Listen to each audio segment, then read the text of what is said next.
Welcome back to the Brennan Page. I'm Dwayne Page. And this is Kyle Brennan. Today we have a special guest with Pat Cantwell. Pat was a standout catcher at Stony Brook University, a Division I school located on Long Island, New York. During the summer of 2011, Pat played in the Cape Cod League. He was recognized for the Daniel J. Silva Sportsmanship Award, an honor given to a player who exemplifies character and respect for the game. He helped lead Stony Brook on one of the craziest Cinderella runs ever in college baseball history. In 2012, they shocked the baseball world, winning the Coral Gables Regional, then taking down LSU in the Super Regional, becoming the first Northeast school in decades to punch their ticket to the College World Series in Omaha. Also, Pat mentioned on the call that they were the first team to beat LSU on their home turf in a Super Regional.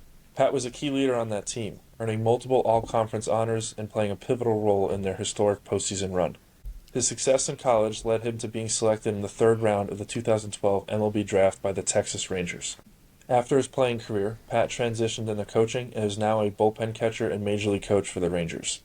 In 2023, he was part of the staff that helped guide Texas to its first ever World Series championship.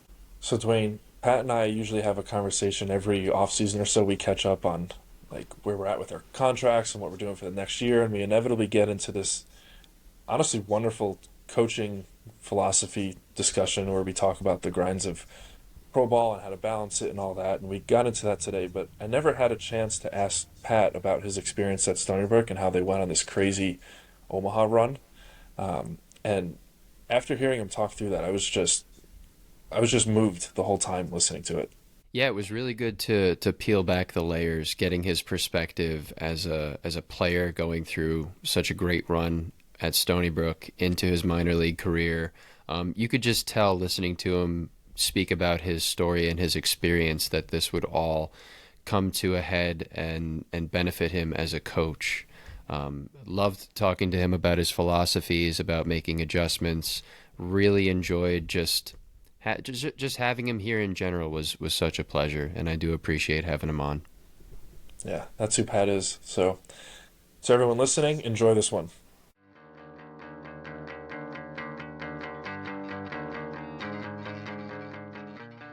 I've been saying that a lot to the guys that I've been training getting ready for the high school season.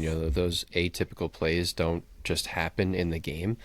So a lot of us have been just like, hey, you know how drills are created? Every drill you've ever thought of was a coach or a player just being like, oh, this was interesting. This helped me do this. Let's kind of fuck around a little bit. So it's been fun, honestly. Usually at this point, I feel like I get kind of cage fever, and I feel like I just want to be outside. And especially since we started with St. Joe's, I'm like, kind of all in on that. Not that I go half in on my lessons or on the metrics and stuff, because that stuff's always super fun. But just kind of being more game type things implemented into the training, which has been a lot of fun. Kids are enjoying it too. Be like, dude, I'm putting catchers out and hitting them fungos and all right, sometimes block this and then sometimes go to a slide out paddle block or things like that, and then just throw the ball like you're freaking Derek Jeter or something. Let's just move around like athletes and have fun. So we're stuck inside with the snow and everything. So today was a lot of fun. A lot of block recover, throwing from weird arm slots, stuff like that. And we had Rich Leonetti here today, which was fun. He's always such a good guy to talk to the younger catchers. And he had a lot of he had a lot of really good things to say about the younger guys and the older guys. He was impressed with because you know how it is, man. Umpires catch a lot of flack and they get yelled at a lot, but he was happy to see the young gentlemen that we have down there, which it just makes me so optimistic. The younger guys are always getting criticized so much, but these kids out there, man, there's a lot of really good ones out there, so it makes me optimistic for the future generation of catchers and ball players and young men. It's so interesting how some of the better drills that you do leading into the season is just because the coaches are getting bored. Yeah. It's true. That's so true. Oh, man. That's part of the job, though, is what do I have to do to get this guy's attention right now and get his intensity up? I was saying it to the guys before we started today, but it's got to be on right now. It's kind of been the theme with the St. Joe's guys. We play in a week. It might get snowed out, but we play in a week. And, there's no selectively, okay, today I'm going to turn it on and play well with a lot of intensity and everything. So I was saying to the high school, middle school, and below kids, like, hey, let's turn it on right now, and let's just compete and have fun and push each other too. Hold if somebody starts messing up, if your group is kind of slacking, be that guy that kind of, I was saying today, like, stop the bleeding. Like, this guy messes up a rep, this guy messes up a rep. Be that guy that says, all right, I'm going to get this right and I'm going to change the momentum. Just little game within game type stuff, energy stuff. It's fun. That's part of our jobs, keeping Yeah, their you got to attention. keep it interesting. Yeah. That's the only way guys are going to learn, especially at that age. Yeah. As soon as you lose their attention or their focus, it's with the way the world is right now, social media, instant gratification. If they're not engaged fully at all times, it becomes really difficult to for them to comprehend what we're trying to tell them. So keeping it interesting, the fun drills, with guys laughing, that's what it's all about. You want to see the kids having fun. Even as you get older, high school, college, it's the same thing. How many blocking drills you're going to do? Let's, for 15 minutes, let's work on, a long hop block, or, used to love when coach would hit fungos to us at the plate. The little things that might not make a big difference to other people, but, it breaks up the monotony of the everyday stuff. Pat, do you think that trend applies to the professional player also? Older guys? Probably less attention span, more trying to keep it competitive. You don't want those guys just going through the motions. They know what they have to do, preparation-wise. I think the difference would be trying to keep it more game speed for more of the time. There are some guys, and there are days where you take it lighter. But from what I've seen, keeping competition alive, whether it was a $100 Chipotle gift card, or whoever finishes first gets to pick what coffee somebody brings in tomorrow. Those little things really keep those guys engaged, and it's incredible because it's so simple. It's like, $50 to Subway, and it doesn't even matter if you like Subway. Nobody, everybody wants to win the $50 gift card to Subway or whatever it is. So I don't think it's as much attention span because those guys know what it takes to play at that level. I think it's more finding that competitive fire in those guys that is going to push each other to really make a difference in terms of practice caliber. It's a tough thing to balance because, especially with catching, a lot of the stuff beats you up. Like, there's only so many sliders in the other box that you can practice blocking when you're 100-something games into the season, where it's like, I don't know if I want to do that right now.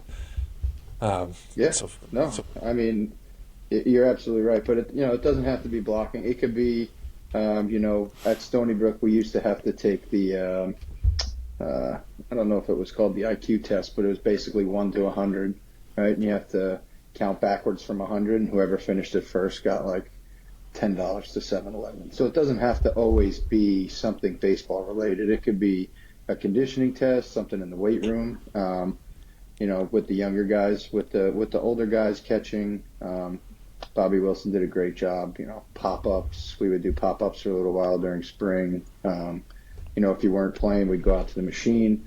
If you caught, 50 in a row without, cleanly in the pocket, you were done. If you didn't, you had to keep going. Little stuff that, again, is going to keep those guys engaged because nobody wants to be the guy that ruins a drill at that level, per se. That's fun. That's good to know that, that's good to know that the competitiveness is such a, it just brings you back to a kid. That's ultimately, because, we've had a couple of conversations with guys who have played, coached at high levels, like anybody else that's been in our game for as long as we have. And the constant is that competitive aspect, whether there's somebody who was going to race you down the street and just try to beat you racing you down the street, or count backwards from 100 and be first. It's so fun to know that that just brings you back to that childlike, like we say, that it's a kid's game kind of stuff sometimes, which is why it's so frustrating. But it's so, I love that. I love that part about our game, that never leaves, that competitive edge, that 1v1 type stuff. We actually had the infielders, because again, there's only so many ground balls you could take off a gym floor. We're having guys play wall ball, and stuff like that. Playing wall ball with the smash balls up against the wall in the gym, and they love that, dude. They want to do that every freaking day because, it's funny because we're gonna roll around, get on a bus, and play a game in a week. We might not even step on a field one time before we do that, but we're just trying to find different ways to practice that competitive mode. So doing that in a practice setting is essential. Pat, when you were kind of through your upbringing, um, when did you start to really compete at different things? Was baseball the first love? Because I know you played some other sports. Yeah, no. I actually started soccer first. I played soccer all the way through high school. I wanted to go to Stony Brook to play both soccer and baseball. Um, and I watched one of the soccer practices, and they had, their conditioning test, and it was like a mile under 6 minutes, or whatever crazy test it was. And I was like, yeah, I'm probably just going to stick to baseball. It wasn't my dad, born and bred baseball, whole family baseball. So baseball was always my love. Soccer, taught me a lot of different, unique ways to move, especially with my feet, footwork wise. I felt like that was something that separated me a little bit as I got older. Again, I played soccer till my senior year in high school. So soccer, basketball, it was those things. And I know that, Tom and Chris and the guys at Matrix talk about it. Parents want their kids to be a full-time baseball player from 8 until they're 40 in the big leagues, and there's just so much that other sports and other activities can give you to advance your baseball career. Movement patterns, body control, just things that are so utterly important in the game of baseball that you may not be able to experience if you are only a baseball player, right? So um, soccer and baseball were always neck and neck. My mom wanted me to be a soccer player. My dad wanted me to be a baseball player, and baseball baseball won out in the end. So it was a good choice on my part. I wouldn't change anything. So it's interesting as a soccer player, you wouldn't think catcher.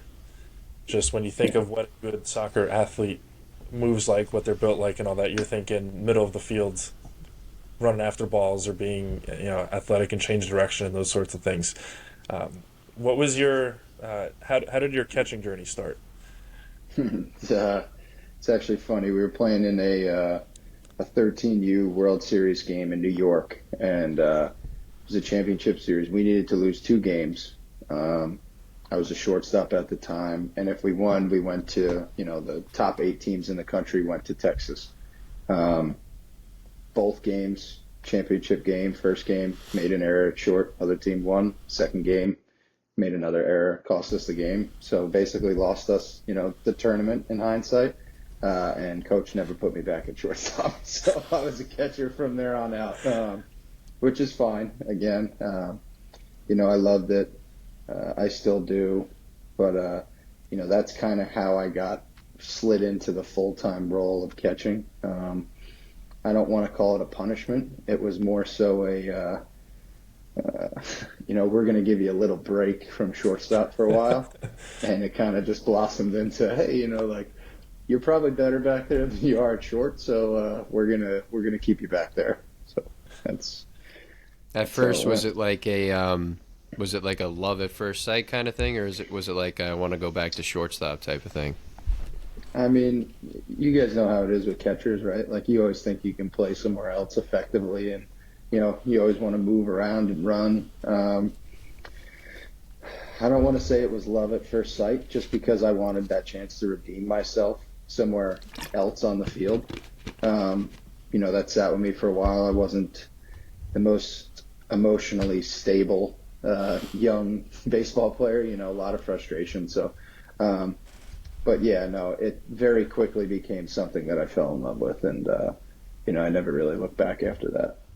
And in that same vein, was it because we've talked about this? We talked about this with Kyle, myself, and I think a little bit with Vito. But as far as training is concerned, and doing whether it was lessons or working on your receiving, blocking, throwing, when was it that that intensity kind of cranked up for you, and the scope became playing? I know you spoke about playing college baseball was kind of like a late-ish decision, but when was it? The training part. When did that start to kind of come together for you?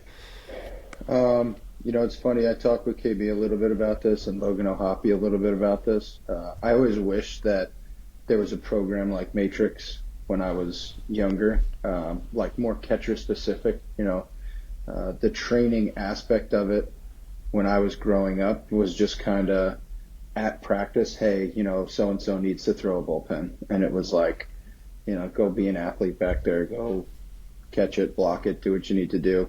We had some great coaches while I was growing up, so they made it easy. Little drills here and there, but it didn't really probably ramp up until freshman, sophomore year of high school. Titans, things started to get more serious. I knew I had a chance from what people were telling me to play in college, and that's when it really kind of kicked into high gear. And the training took the next step. It wasn't like, hey, go take some grounders at short, take some reps at third, and then go catch a bullpen. It was more like catch the bullpen, work on blocking, go hit BP, go home. So it kind of materialized slowly in terms of, in my mind, I was more valuable if I could play multiple positions, just like anybody normally is. But, the coaching staff saw it different. Like, hey, you're going to catch, like, stop going to shortstop for ground balls. But again, I thought that was, it kept things interesting for me, right? Like we just talked about, the ground balls was a change of pace once I started to get into the catching routine, which I liked. So it didn't kept things from getting monotonous. But probably freshman, sophomore year of high school was when I really said, okay, this is what I want to do. We're going to go get it. When you made that transition, what would you say, because of your prior experience at the shortstop position, other positions, and your experience as a soccer player, what did you feel was the best part of your game at first, and then what was something that you were like, I need to get better, a lot better at this for the catching position specifically at first? My lateral movement, I thought, was a kind of a step above, other guys my age, just from soccer and changing direction and just being able to move side to side for blocking. I thought that I kind of had a leg up there. Flexibility has always been an issue for me. So that was something that, even up until the last days that I played, I had to work really, really hard at making sure my body was ready. I was prepared to, squat for 2, 3, sometimes 4 hours for the length of a full game. But when I started, I would say, footwork, throwing, lateral movement would have been, the things that separated me, and then flexibility. And I would say blocking took a little while to get used to, from the shortstop position. So those were probably the separators in terms of what I thought I was a little bit more advanced in, and then where I thought I needed a little bit of help.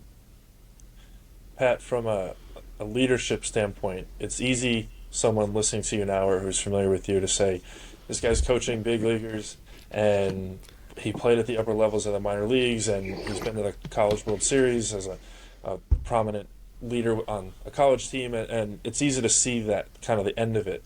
At this point, so you kind of mentioned your 8th, 9th, 10th grade, starting to get more serious on the catching and baseball training end of it.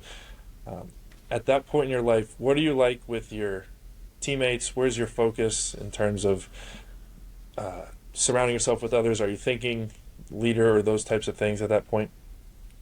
So I grew up super fortunate. My high school friends are still my best friends. We played soccer together, baseball together. We did pretty much everything together from middle school. I was fortunate enough to go to Stony Brook with, my best friend, Nick Tropiano.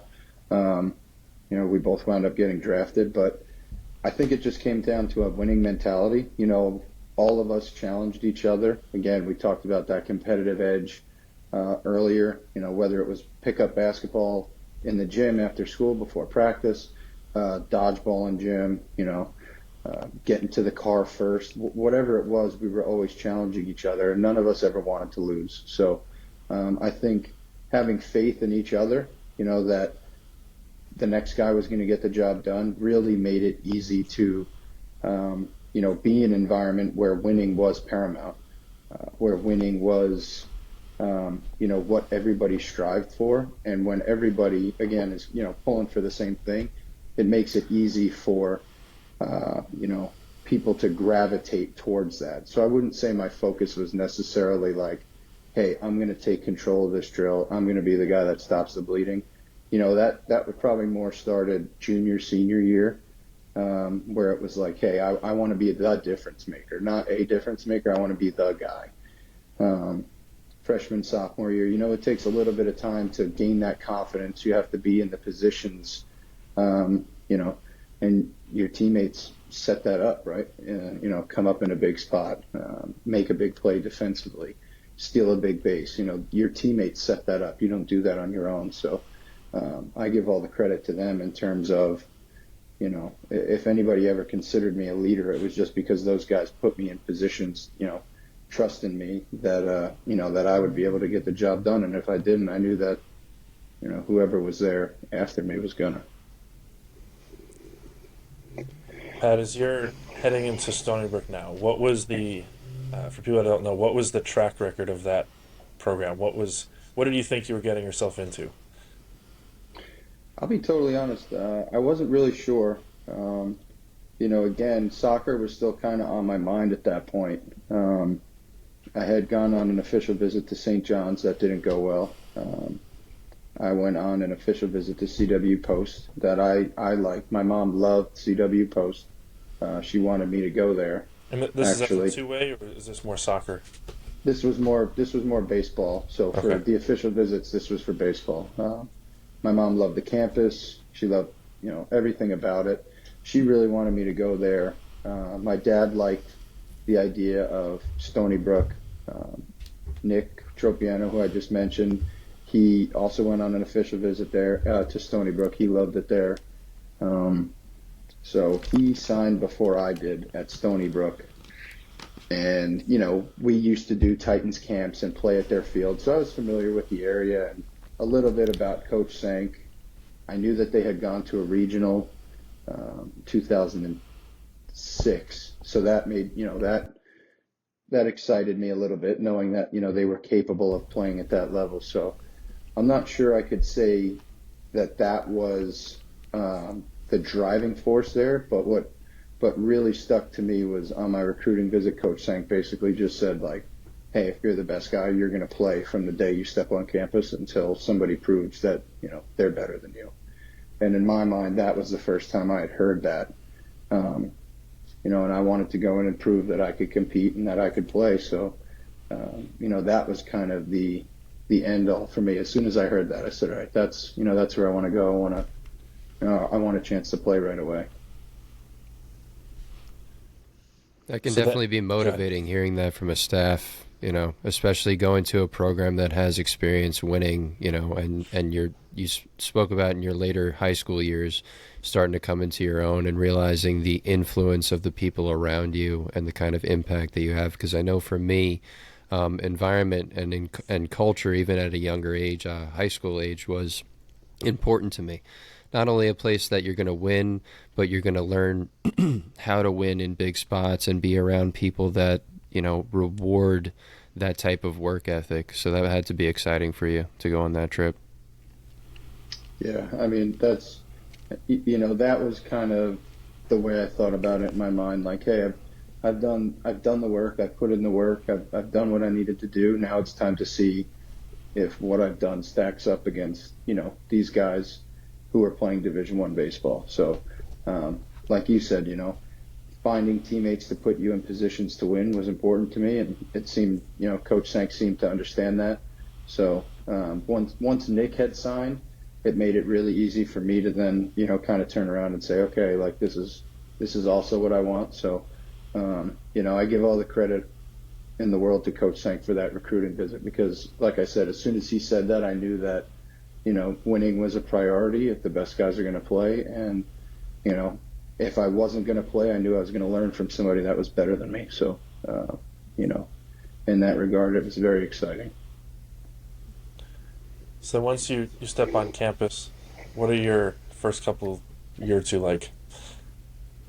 So I'll never forget my first infield outfield at Stony Brook.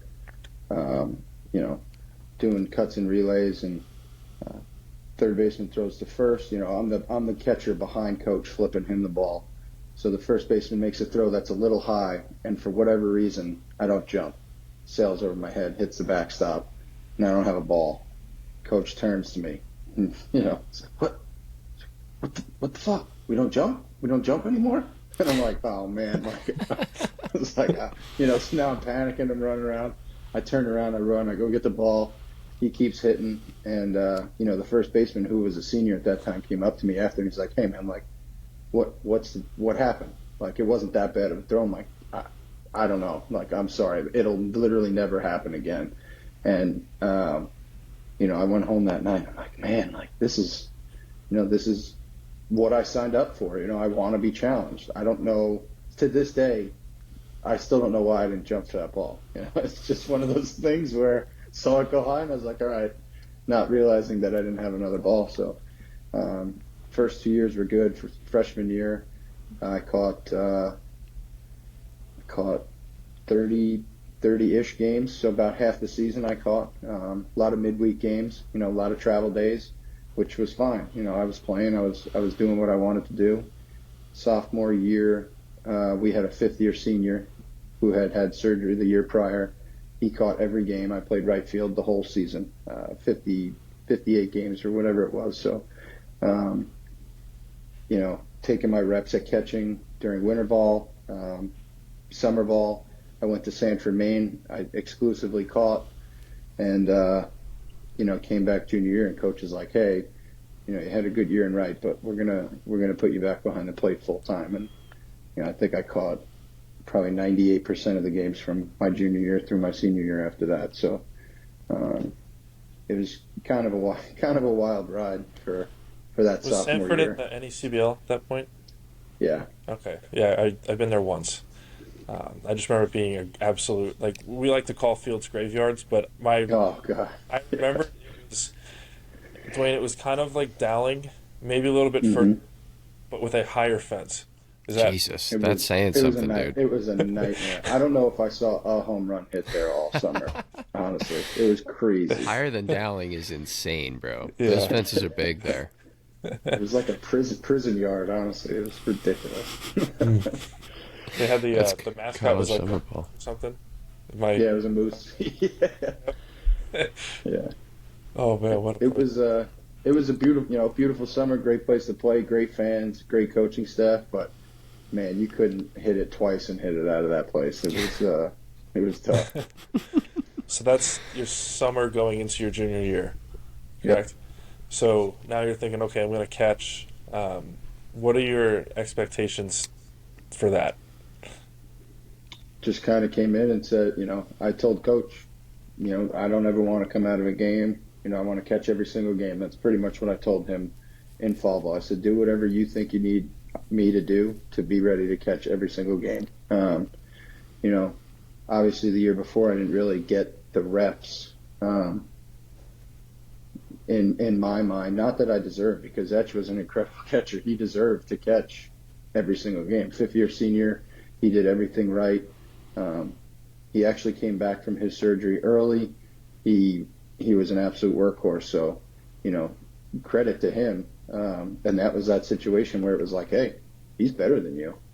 And I was okay with that. And, I found ways to, provide value in right field. So, junior year was, it was a grind. The first 3 or 4 weeks, my body was like, hey, like you haven't done this yet. Back then we played doubleheader Saturday and Sunday, and I was catching all 4 games. So Oof.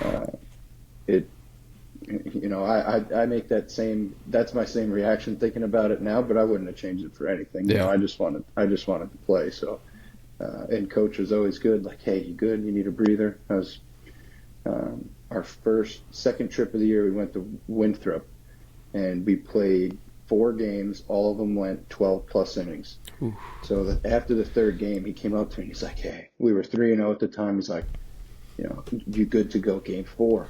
And just, right away, I'm like, yeah, I got it. And he started walking away, and I'm like, man, like, do I got it? Like, I don't know. Like, I'm a little fucking tired right now.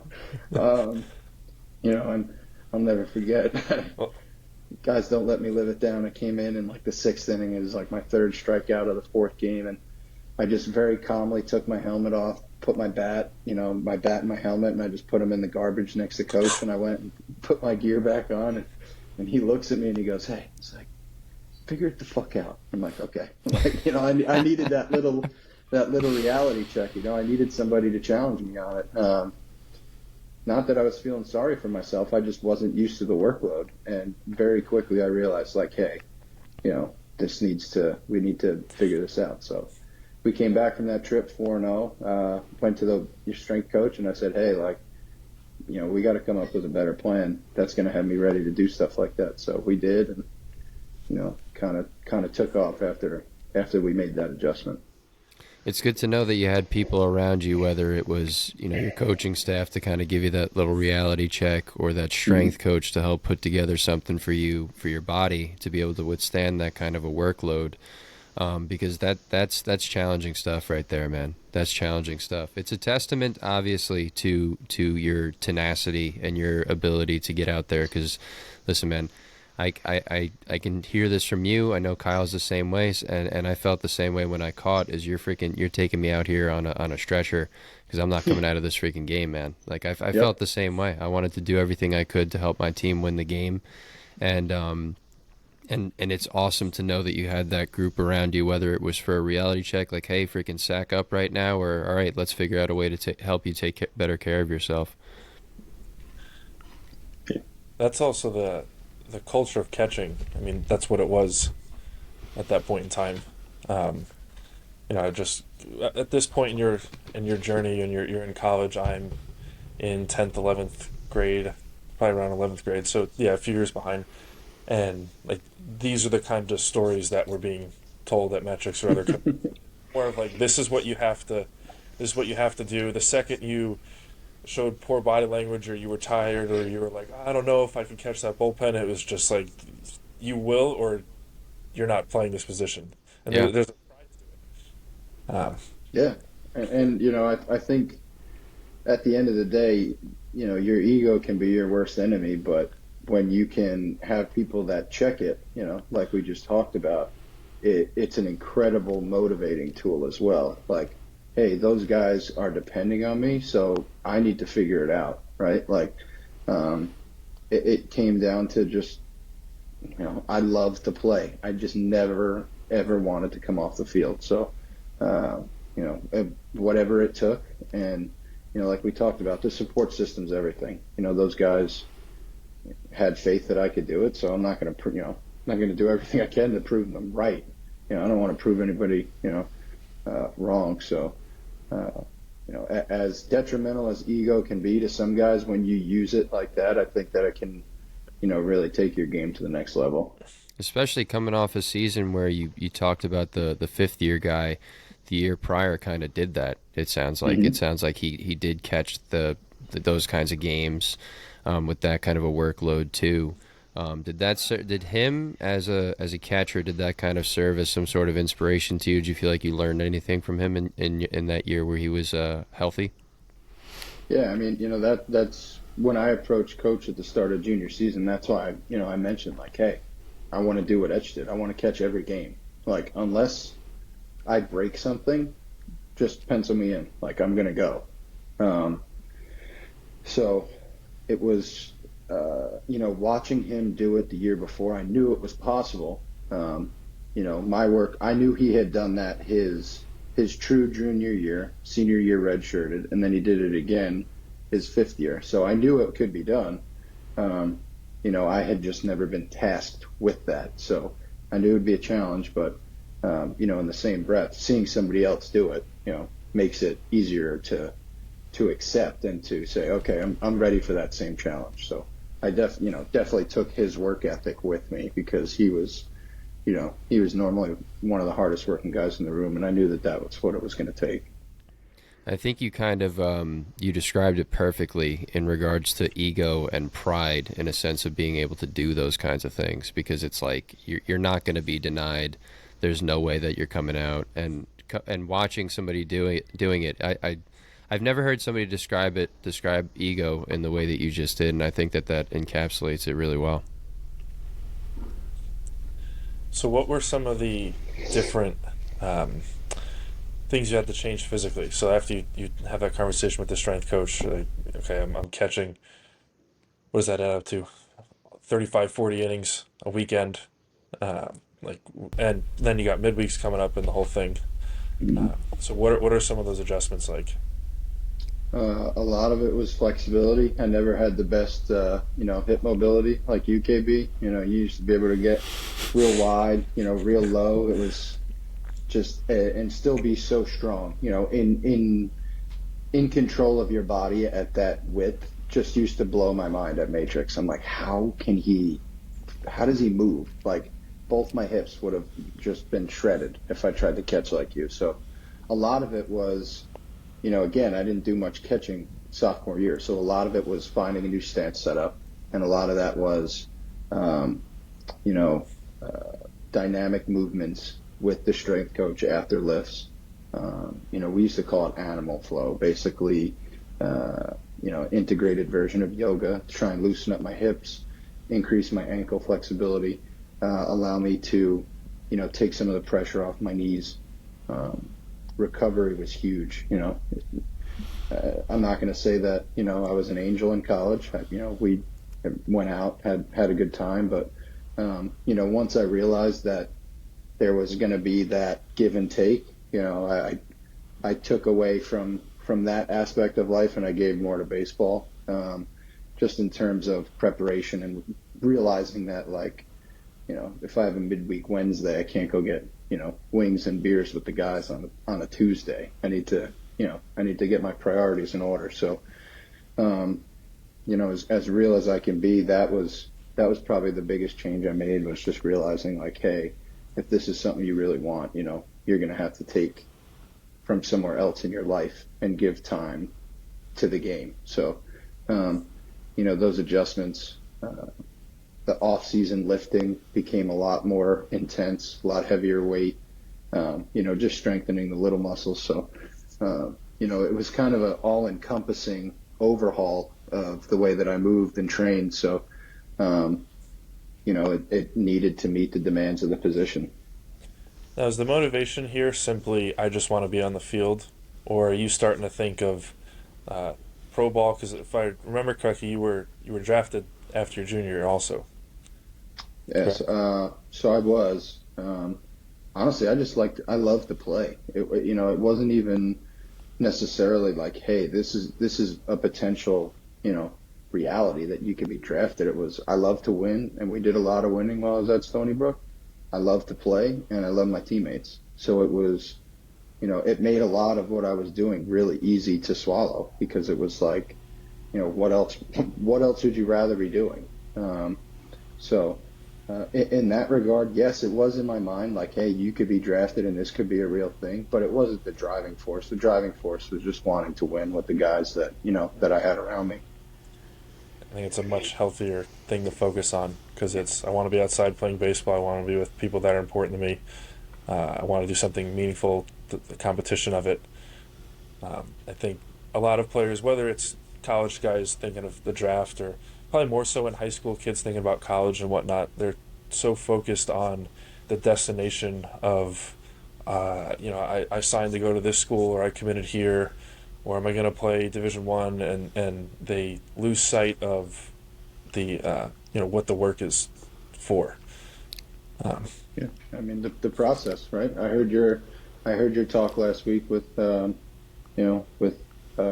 Caputo, and it's the same thing. Like, people are just forgetting that the process is what makes everything, worth it. I don't know if you guys saw AJ Brown's quote the other day after the Eagles, won the Super Bowl, but he basically said, I expected winning the Super Bowl to feel different. He said, this isn't the all-encompassing, rewarding feeling that I thought it would be. He said the days, where we win a grindy game or, getting it after in the weight room. He said, those are the days that I feel like I'm on top of the world.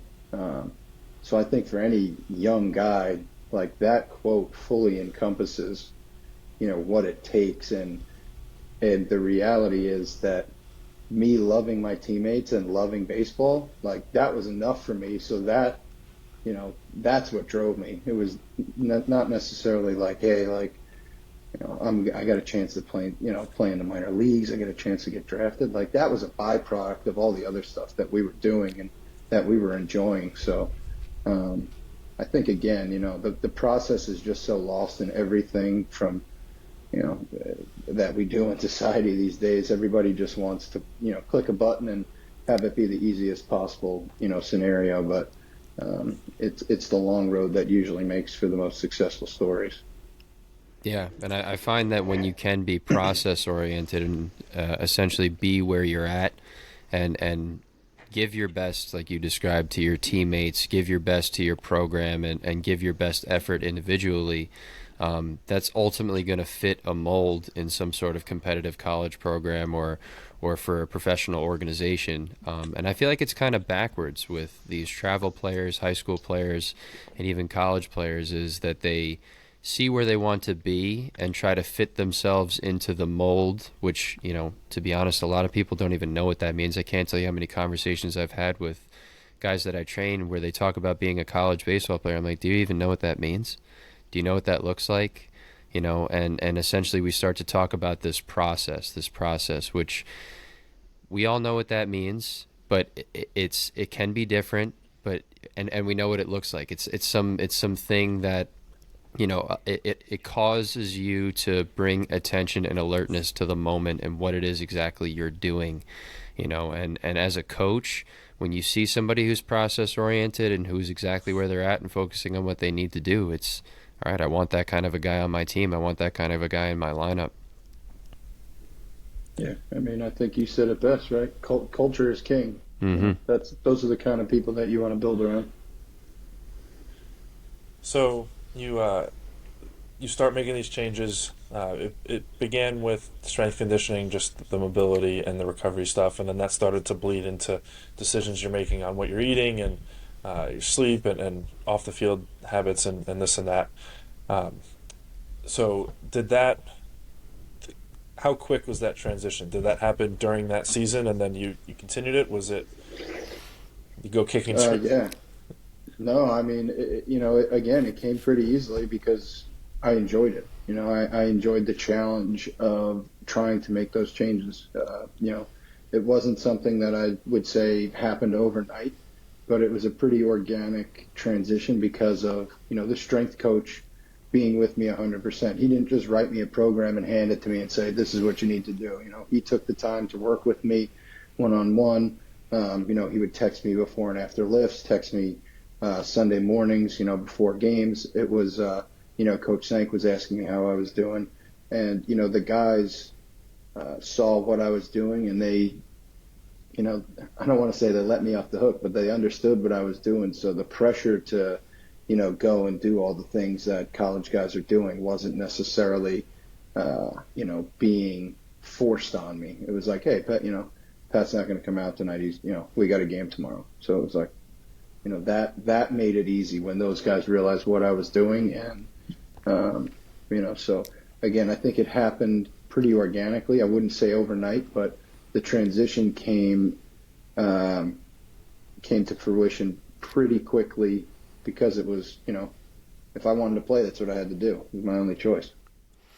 Having that kind of a realization in the moment and reflecting on it, what did that mean to you, that these guys were all kind of just like recognizing where you're at and giving that kind of support to you? What did that mean to you? I mean, that's why I loved them, right? That's why I love playing for them, with them, against them in fall ball. Everybody wanted to win. They thought that's what I needed to do to be ready to win. They were okay with it. So, I love those guys for kind of giving me that leeway and allowing me that, little bit of, just that little bit of that lack of peer pressure was such a relief in my eyes because I didn't want to be ostracized for trying to, oh, Pat's not coming out, whatever. But it was never like that with them. So that was always good. That's a real thing, man, too. The whole Oh, idea of peer pressure. That's a testament to the kinds of friends that you had and the teammates that you had.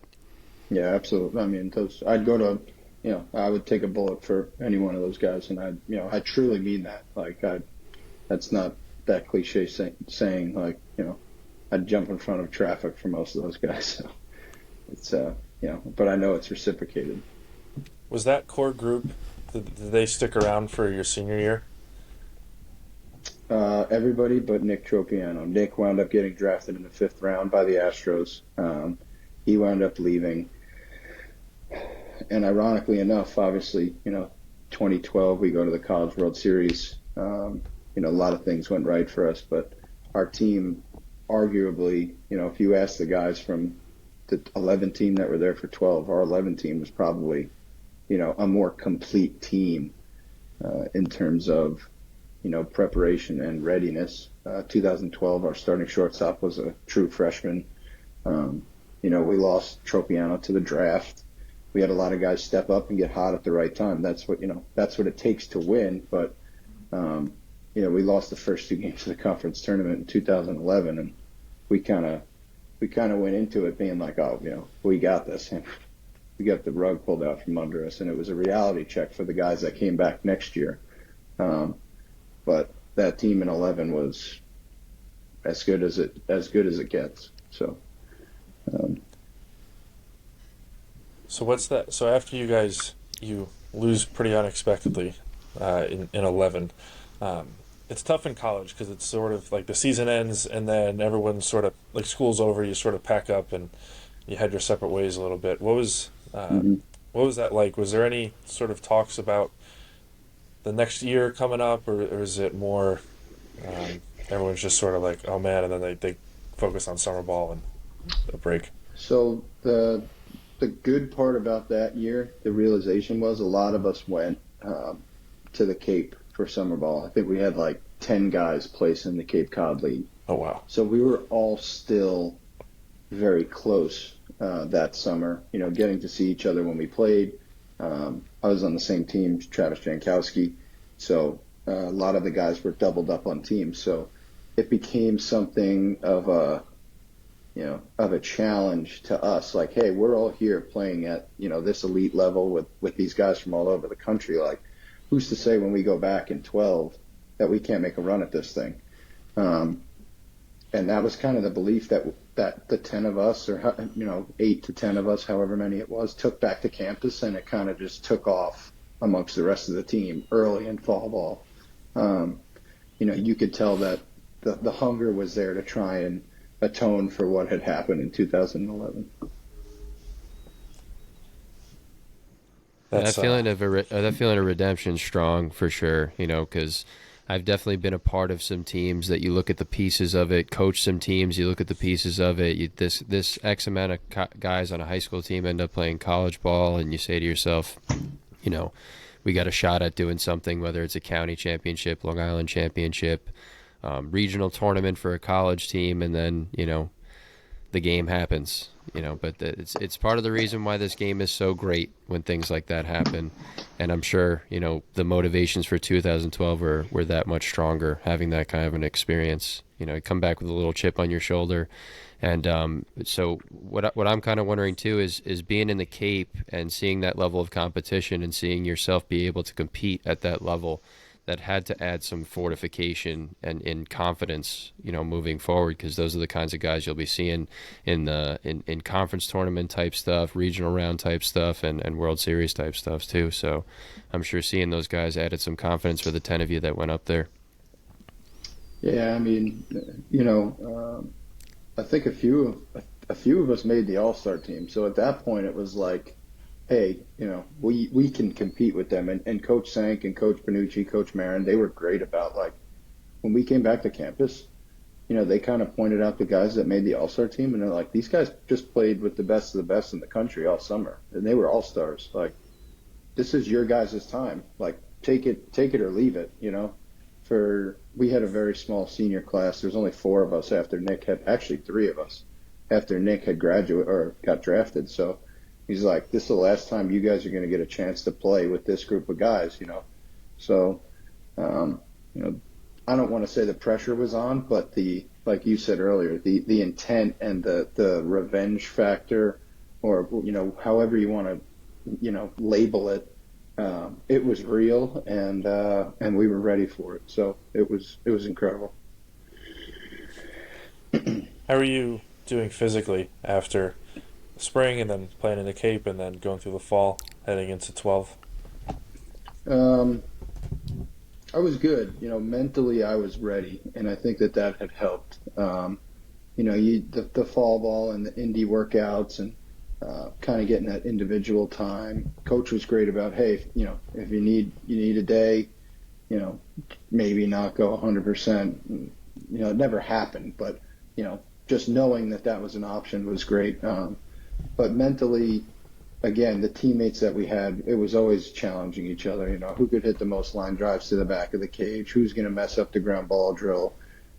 We did a drill called 27 outs. You know, you have to get 27 outs in a row without messing up, or you have to run. You know, nobody wanted to mess that up because everybody had to pay for it. So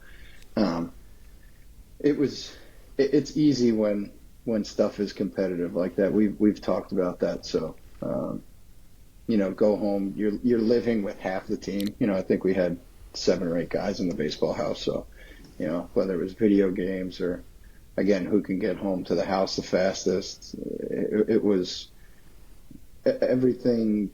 The stars had aligned for us in terms of, you know, are you guys ready? Do you think your bodies can handle it? It was, you know, bring it on, because, you know, it's our time, basically, is the way we were looking at it.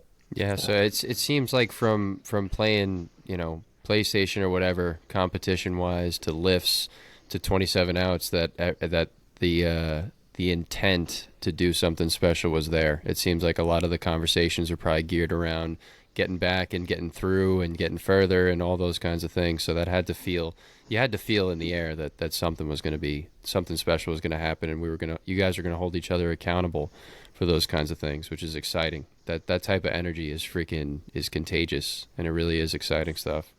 I can feel it right now, dude. I got fucking hair standing up on the back of my neck. You talking about it right now. I'm sweating under the sweatshirt. I got goosebumps under here thinking about it. Well, since we're kind of to the point where we're going to talk about that season, why don't we take a quick little break? You can take the sweatshirt off. I gotta. Okay.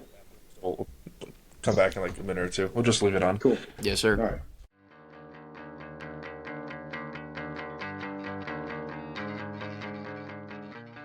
Man, looking good. Yeah. Still sweating, but we're ready. You're gonna sweat more. Freaking heating up, dude. Oh man. So, all right, walk us through that whole the preseason, the season, whatever is important, and I'll let you tell it. A big thing that we didn't really touch on for my junior year was we didn't play any home games. Our field was under renovation. Oh, that's right. So we played our home games, quote unquote, were Dowling, Adelphi, Baseball Heaven. We played a game at, which was a joke. It was like 21-17 or something.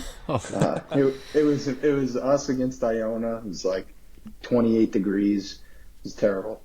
Anyway, is that what the Oh yeah, that was senior year. They switched to the Bevacor or whatever it was, but junior year it was a laser show every day. Wow. Throwback. So another pretty big aspect to our 2012 season was, hey, we have this now new beautiful turf field, like kind of got to protect the house. So that became kind of a rallying cry for us. But fall ball went really well. Travis Jankowski put himself on the map in the Cape the year prior, then his sophomore year. Fall ball became very competitive. We had scouts at every single fall ball game to watch Travis, to watch Willie, to watch Tyler. These guys that had such good summers in the Cape. and it became, a game within a game. Like, hey, these guys are here. The younger guys are like, man, practice in front of scouts, freshmen just in high school are like, wow, this is, so they upped their level, we upped our level. So fall ball was super competitive. Coach Sank says it all the time. He said that was one of the best fall balls he's ever seen in terms of competitiveness. Not a whole lot of us went home for winter break. We stayed, we trained, we hung out, we were in the house all the time. So, that was a great thing. And then, the season came around and we hit the ground running. I think we lost like one or two games the first 4 weeks of the season. And we look back, right before we started conference play, and we were, whatever it was, 16 or 17-2. And we're like, oh, all right, like that, playing non-conference games before early in the season, you're not playing the school down the road. You're going to. Yeah. Yeah, we every year I was there, in the non-conference schedule, we knocked off a big school. We beat Virginia my freshman year, who was ranked like 8th in the country at that time.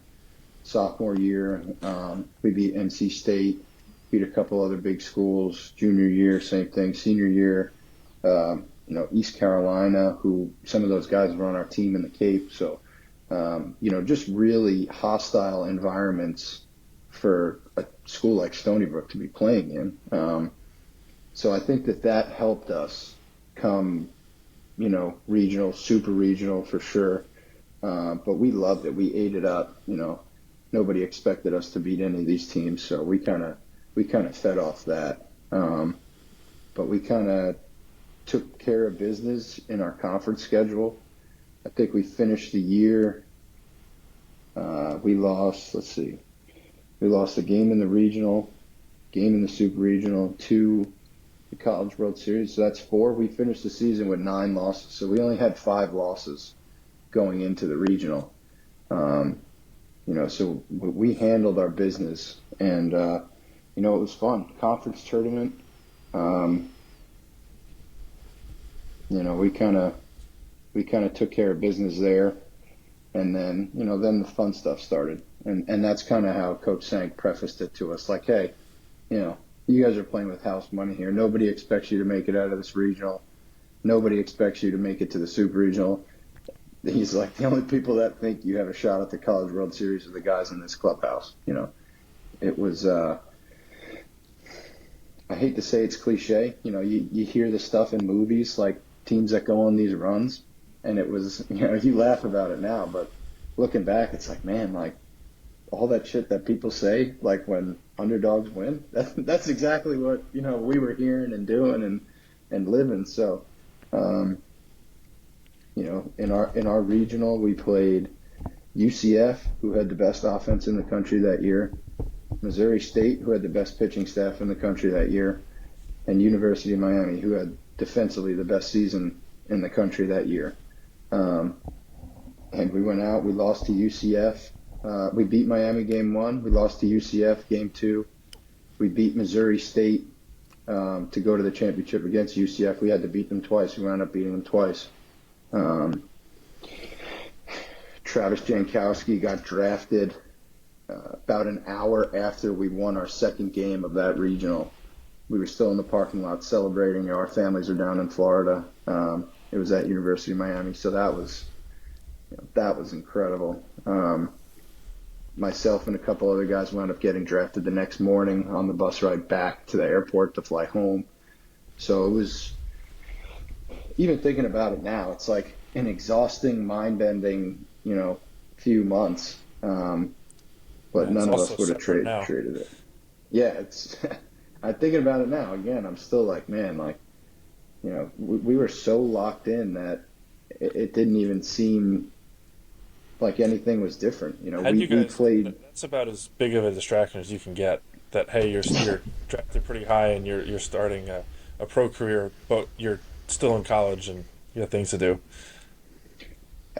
Again, it was. If I can say anything about that team, it was that we played so freely. There never felt like there was any tension, even when we were losing. The game we lost to UCF, like, nobody was like, man, one more game and we go home.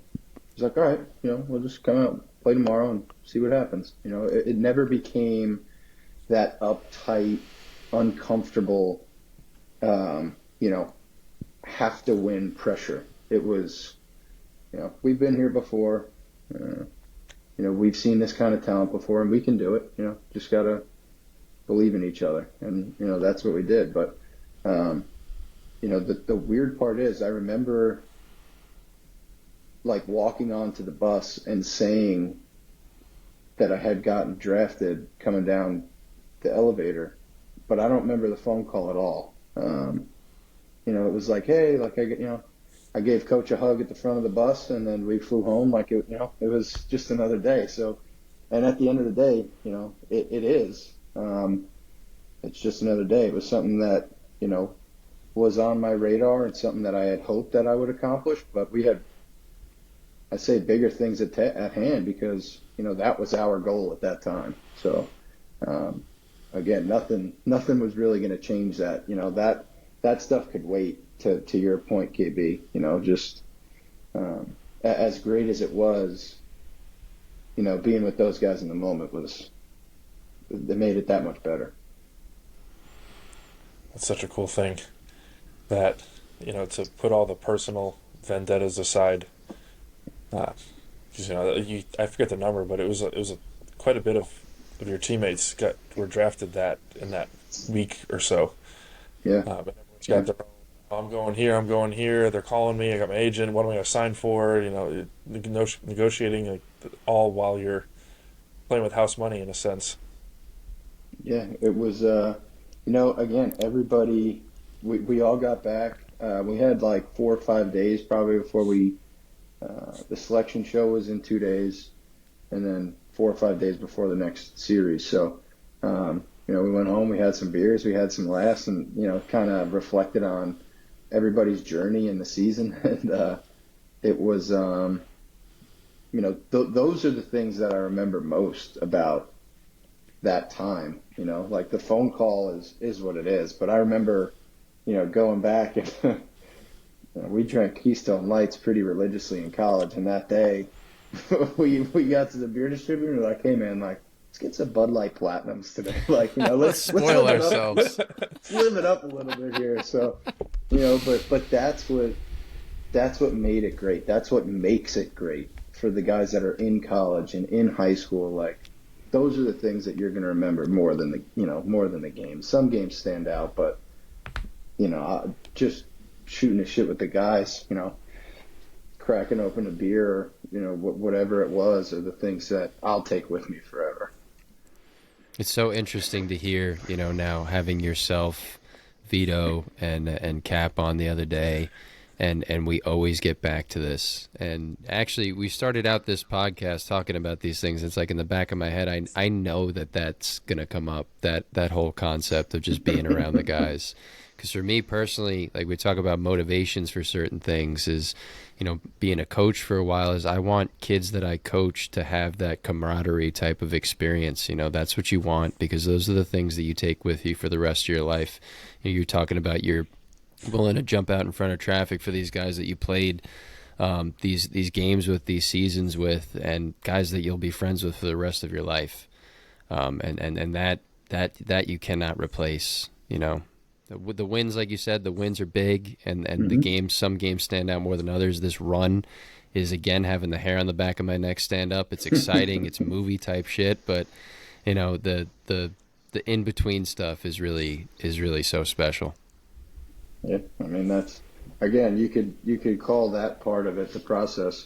Just being with the guys. That's just as much the process as it is the blocking and the receiving and the throwing, and but at the end of the day, the late nights turned into the mandatory 6 a.m. study halls. Like, that's the stuff that I'm going to laugh about forever. So, Yeah, you guys are probably telling the platinum story more than the number one ranked offense. we tell that story all the time. Even better story. We go to LSU. We lose that first game, and we have a rain suspended second game. So we have to show up the next day and finish, that game. If we lose, we go home. So myself and two other teammates were like, hey, if this is it, let's go out the way, we want. So we walked down to the gas station, got a 12-pack. We split a 12-pack, and, we were like, hey, roll the dice tomorrow. And we woke up. We came back and won the rain shortened game, and then we went out and won the second game. And it was, it was incredible. But that was our vibe, right? Like, we never let anything kind of rain on our parade. It was always like, hey, like, you got my back, I got yours. We'll make it through it. So we, split a 12er, went to bed, woke up, and took care of business. It was great. That's fucking electric. I love that. I love that. You're the first person I've heard tell like a playoff let's drink the night before story that I believe, because I believe you. Yeah, but it was. Sorry, go ahead. I was going to say, usually when you hear those things, it's they interview a bunch of people after the fact, and half of them are like, we had a good time, and half of them are like, never. And then and then some other guys are telling like exactly how they made it. And that's pretty funny. Yeah, I mean, we walked down to the gas station, and we kind of stood in there, and we're like, man, should we do it? And we kind of looked at each other, and it was like, could be the last, 4 innings we ever play together. So we got it. We went back and we put on Sports Center. We watched baseball tonight. We watched the highlight of us losing the night before, and then we watched the first half of the highlight of the rain shortened game. And we're just kind of sitting there shooting the shit, and like, all right, man, like, let's wake up and see what we got. And we turned it into something magical. So it was awesome.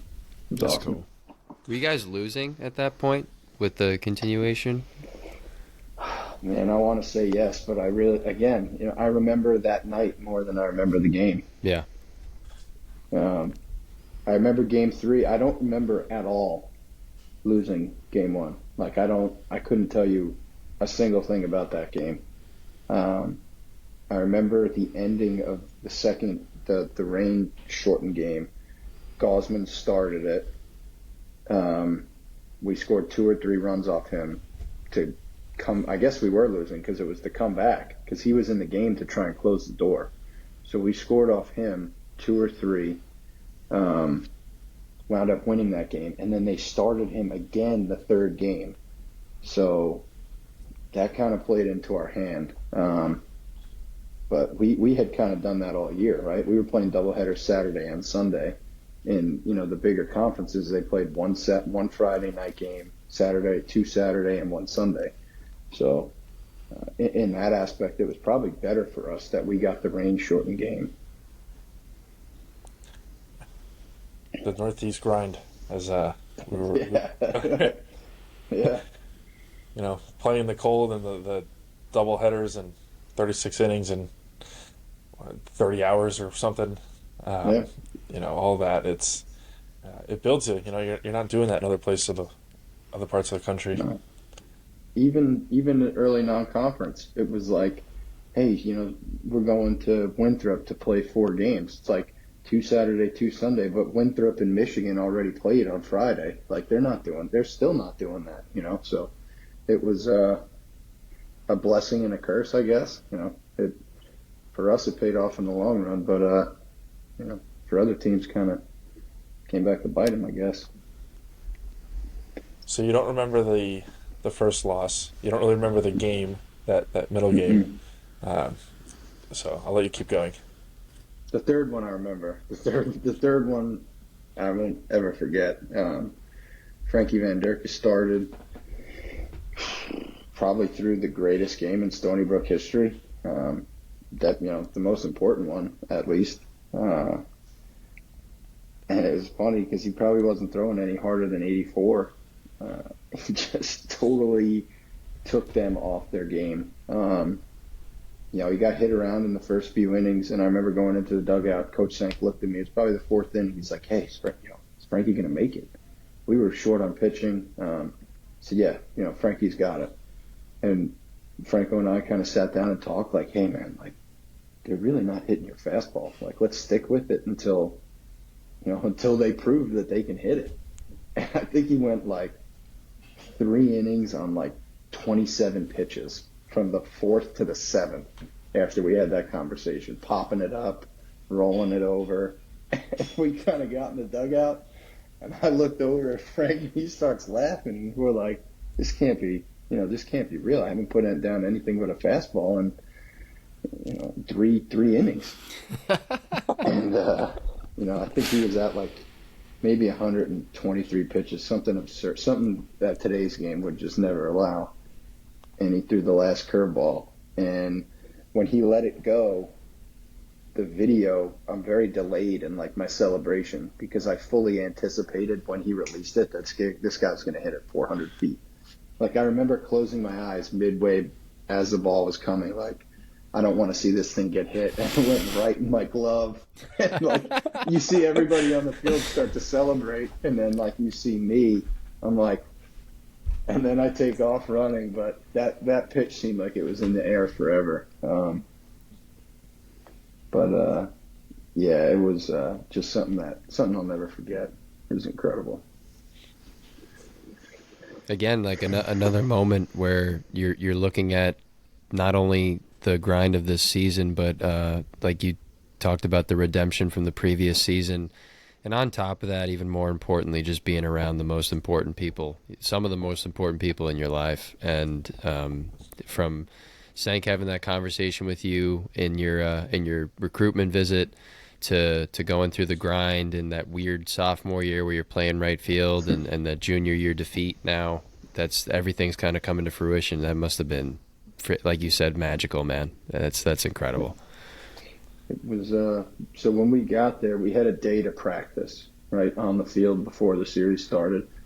So we get there, and it was probably 4 p.m, something later in the day, and the parking lot's packed. Like thinking there's a fall football game or something, or a spring football game, whatever it is. And the people in the parking lot were there to heckle us at practice. And we were like, what? Like, they're making margaritas in the parking lot. They're tailgating our practice. And it was incredible to see. Like, incredible. That's Some sick. of the stuff that people were saying was just like, and we all took it like with a grain of salt, and we laughed and we loved it. We ate it up. It probably took a lot of the pressure off of us because we realized how important it was to them, like the fan base there. And it was just like, at that point, nobody had ever won a super regional in LSU before, besides LSU. So we were like, again, a house money type situation where we rolled in and like, man, the stories are true. Like, there's a guy in the spot next to the bus with a gas-powered blender making a margarita, like telling us to go back to New York. And it was incredible. It was incredible. Oh, I love that. It was incredible. It had a throttle handle on it. I'll never forget it. A green base with a throttle handle, and it sounded like a weed whacker when he hit the button. From? Honestly, it probably was. It was incredible. It was, again, those are the things that stick out to me more than anything. Mm. Oh man! So I made a good margarita too. Not to cut you off too much, Kyle. I probably made a good margarita. I'm sure it was phenomenal. You got some of those instead of your road sodas. Yeah, that's. Oof. I don't know if we would have survived the heat with a few of those margaritas. The road sodas were a little better at that point. Oh man! So what was it like getting out of there? So after the game, another really cool thing was their fans stayed to congratulate us. So as we were on the field, taking our pictures, doing our thing, they were clapping when we walked back to the dugout. They were leaning over the dugout for high fives. They were, I can't say enough good things about them. Gracious in defeat, humble in victory. They were very gracious in defeat. It was really cool. There was a group of guys there that had told us prior, hey, if you guys win, like we'll meet you in Omaha. We'll get you a motorcade to the hotel. Sure enough, we landed in Omaha. There was like 10 guys with LSU flags on their motorcycles, and then the one guy in the back had a little Stony Brook flag because he couldn't find one big enough to fly off the back of his motorcycle. And they led the bus the entire way to our hotel in Omaha, so they kept their word. Like true fans of the game.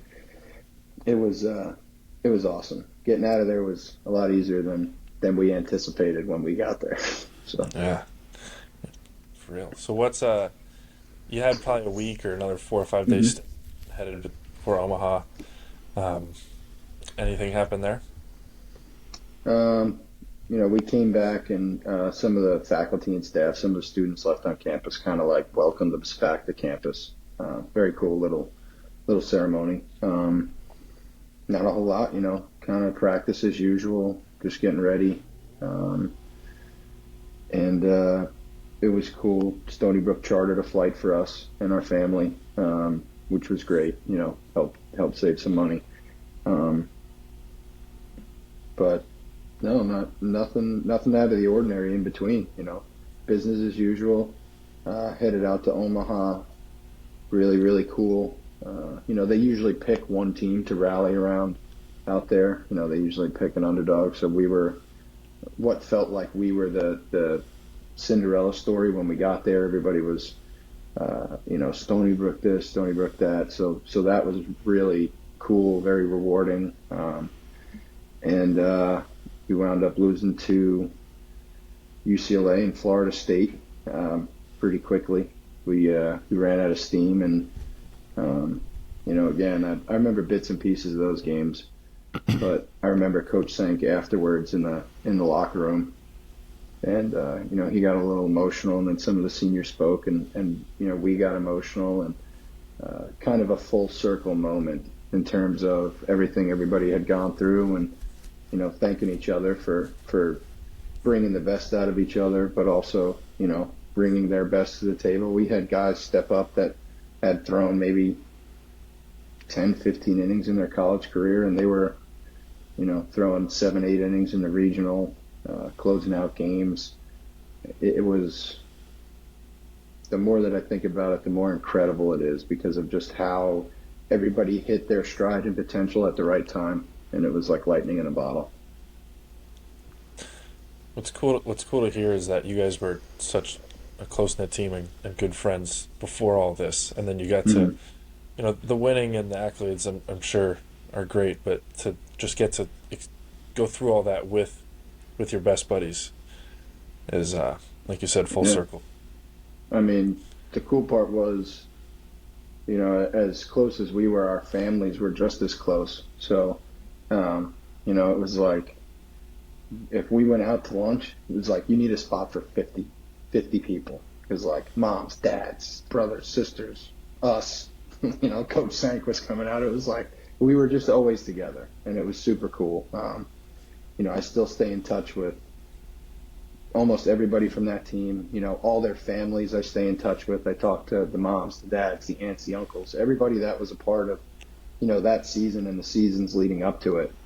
I have a phenomenal relationship with. So, again, that's what makes it special, and that's going to make any program special is, again, culture and the people you surround yourself with. And, Coach Sank just repeatedly puts together teams of, great baseball players, but incredible humans. So, kudos to him and the athletic department for being able to maintain that level of consistency.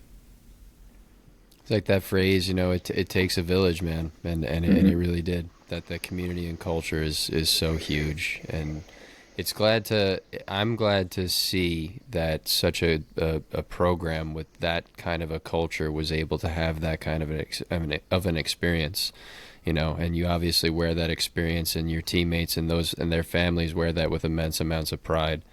And I know, me being, I think I was a sophomore in high school at the time, having an immense amount of pride just being from Long Island and seeing you guys doing what you're doing. It was very inspiring for, kids getting ready to play JV, varsity, college baseball. It's inspiring for all of us too. So it had a serious ripple effect for the entire community. Went beyond Stony Brook baseball, the Stony Brook baseball community, but to the Long Island and New York baseball community too. So it had a serious ripple effect on all of us. was so cool to watch. That really was. So, it's hard to transition off that because that's just. Someone's listening to this driving, and they're still driving because they didn't want to go home Yeah, yet. I could Oh bring a man, freaking tear to your eye, man. That was so sick to listen to. yeah. It was yeah, it was something special for sure. So that must have been. I don't want to assume difficult, but that must have been hard to then transition. Hey, I'm a professional baseball player now. I've got this and that expectation. I'm going to play in Texas and all that. Yeah, you know, it's a very different world, the pro game from the college game. Things change quickly. You know, I think I got to go home. We flew back to Stony Brook. I packed my stuff up from the house, went home. I think I had a day and a half before the Rangers wanted me Oof. out to Spokane. So, short season, I got my physical, I showed up to the field, and instantly all my teammates are gone. You know, all my lifelines are gone. Everybody that I trust is gone. Kind of on my own. You know, you make friends quickly with the other guys there, but it's a different animal. You know, everybody's fighting for, you know, the one spot on the big league team that you play. Everybody's trying to check a box to appease the coaching staff. You know, hey, I really want you to try this today. You know, I learned very quickly. Well, actually, I didn't learn very quickly that there's going to be a lot of information coming at you, and you need to be able to decipher it for what works for you. In my mind, I tried to make everybody happy that was trying to help me, because at the end of the day, I know the coaches were trying to help me, but there wasn't necessarily a singular message, whether it was hitting or catching or you know, preparation, whatever it is. Somebody had their thoughts on what was best for me, and I kind of took it all and tried to apply all of it instead of saying, okay, I think this will work for me, and trying it and figuring it out. So my first and second year was a lot of frustration, a lot of negative internal dialogue that I was letting people down, letting myself down. You know, and again, the hard part was I had just left somewhere where I was so comfortable and so happy with everything that happened, and I had guys that had my back.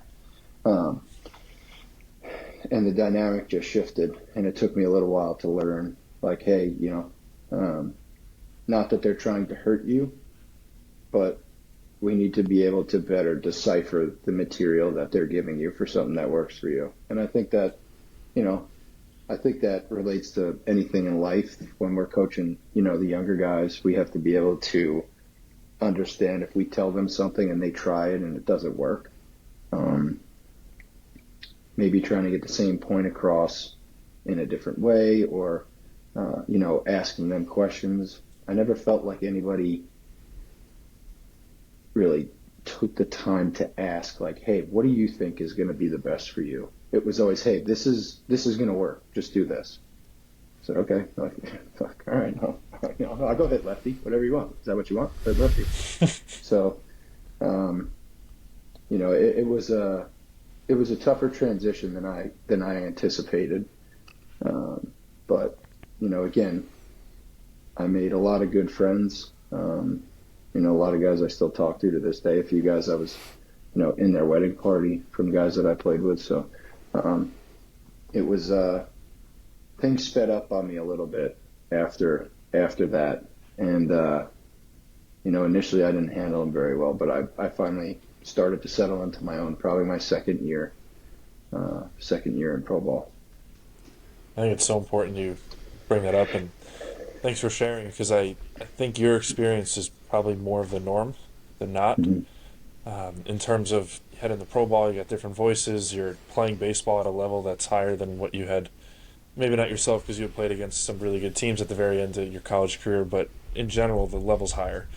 And you're away from home, and there's this expectation that you're going to perform, and you know, you signed for this much, you're drafted here, and you know, there's not you're not going through it with your family and your friends' family and coaches that have known you since they met you when you were 16. It's just, Yeah. it's so different.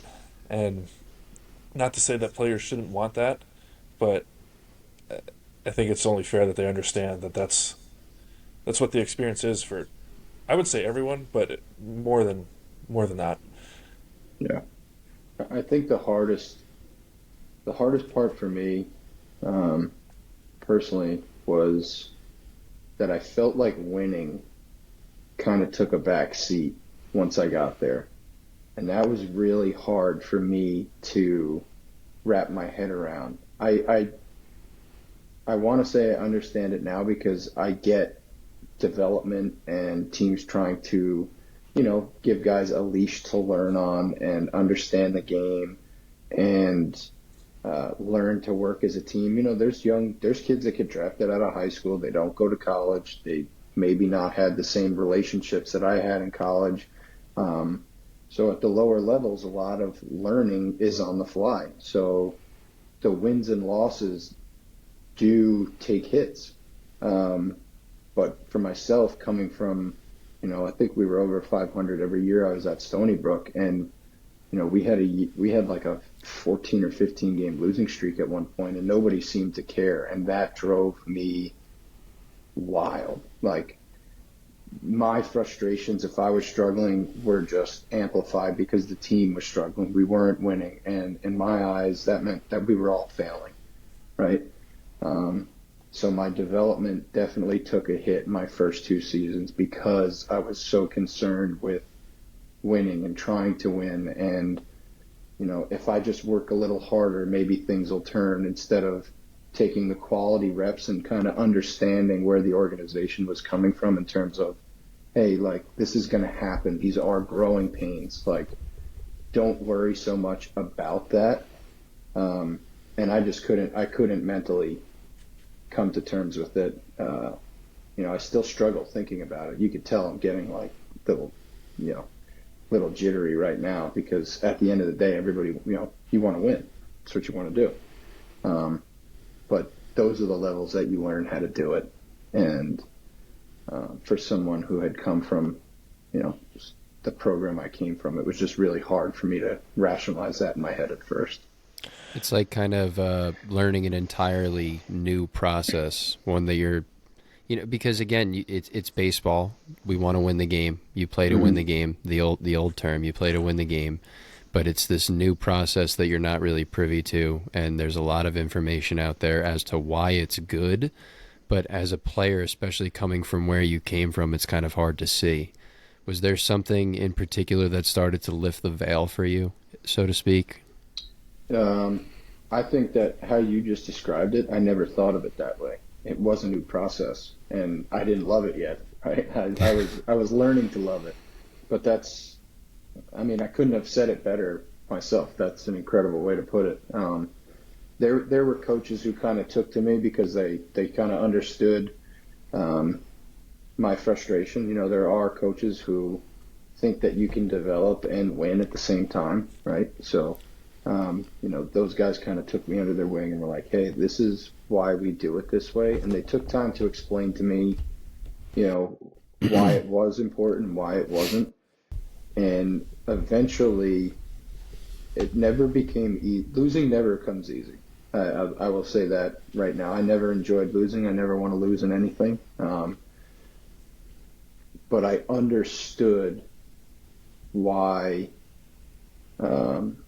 why it wasn't the end of the world if we did have a stretch where we struggled.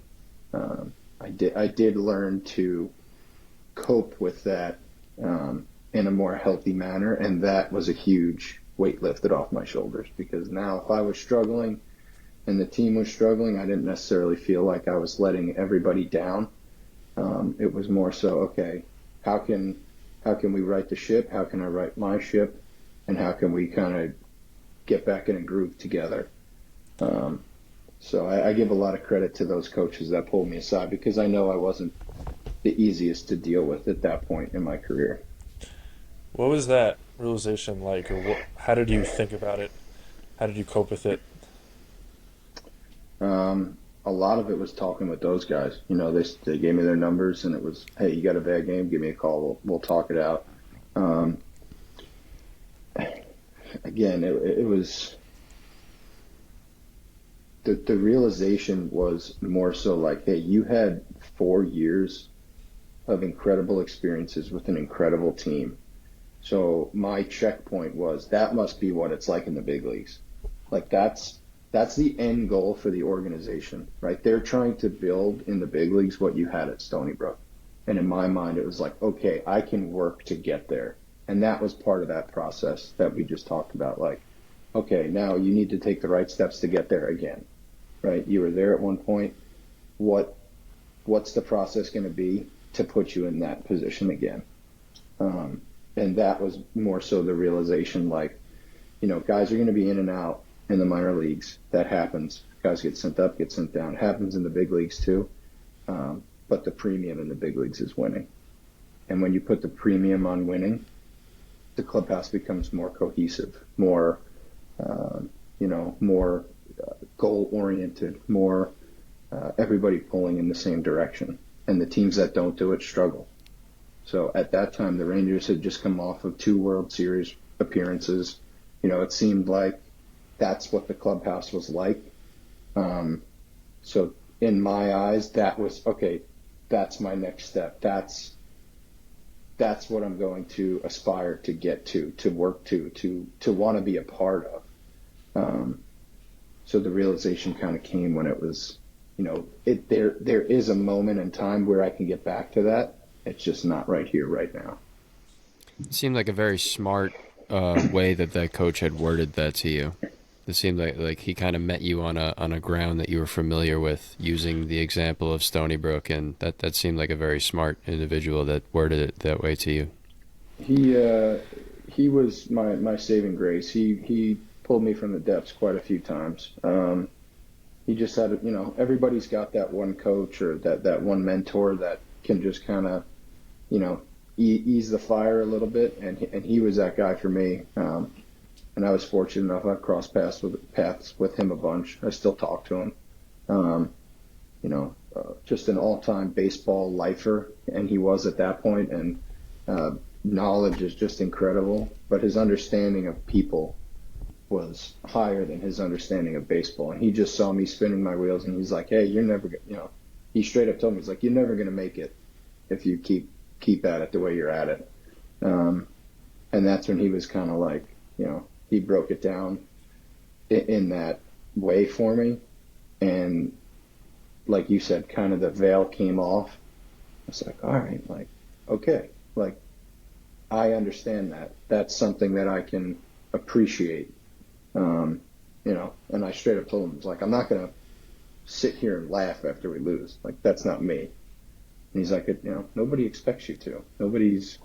He's like, you're putting all these unnecessary pressures on yourself because of, the expectations that you have from Stony Brook. He said, I don't think anybody should be laughing after losses. He said, but it's okay to go 0 for 4 and then go out and have a beer with your buddies. It's like, that's okay. You don't go home and stew over it all night. So he was the guy that got to me first, and he was a guy that I clung to for my whole career.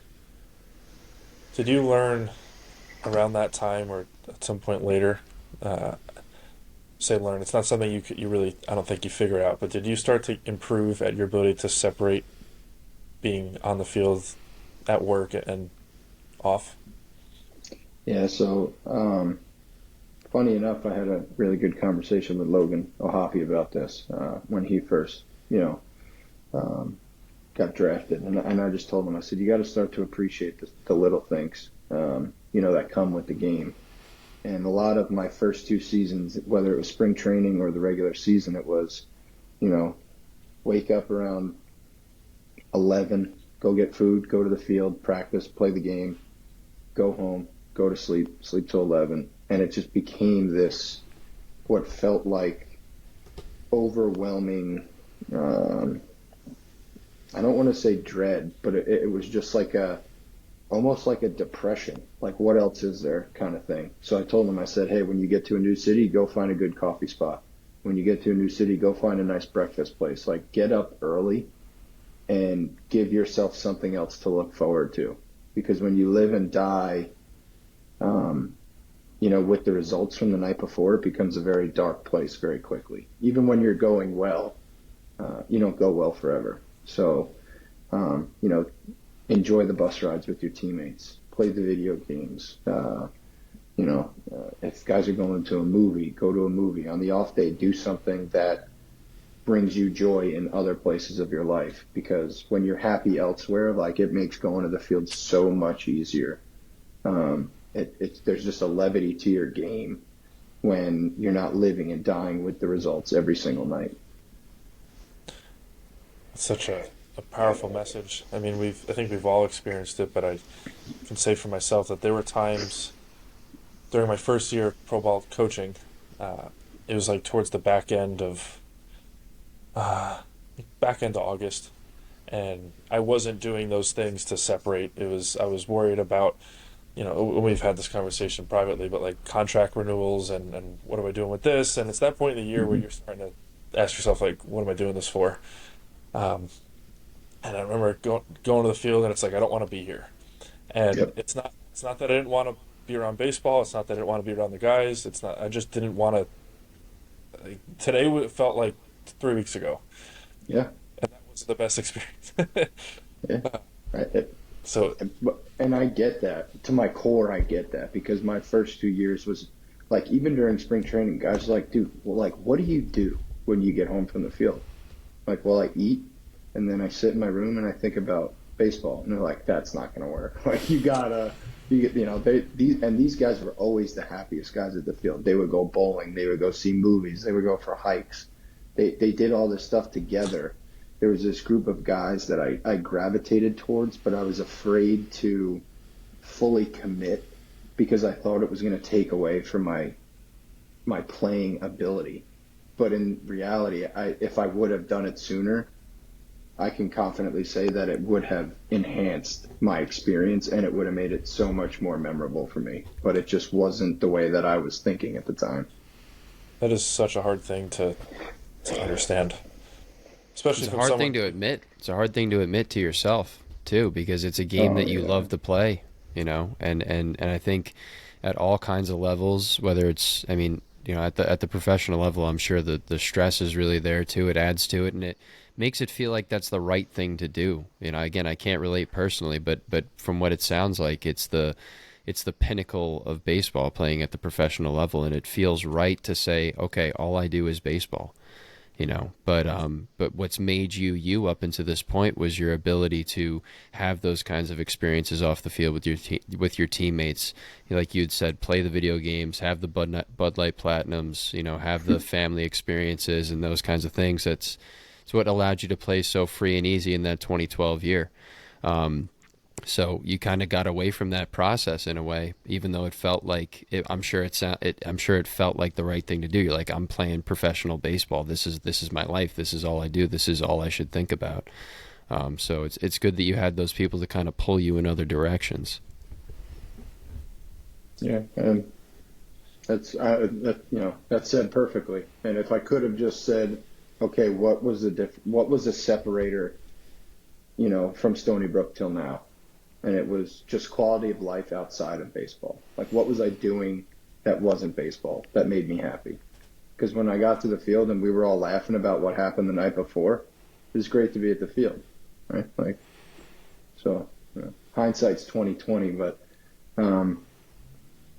definitely something when people ask me, what was one of the best things you learned, and I take that with me everywhere now. Like, the job interviews and stuff that I'm going on. Like, I'm making sure that I'm still finding time for myself to do things that I enjoy, to spend time with my fiance or my dog, or whatever it is. Finding time for things to make me happy and present, because not every day is rainbows and butterflies. So what's gonna bring me levity to most situations? Mm-hmm.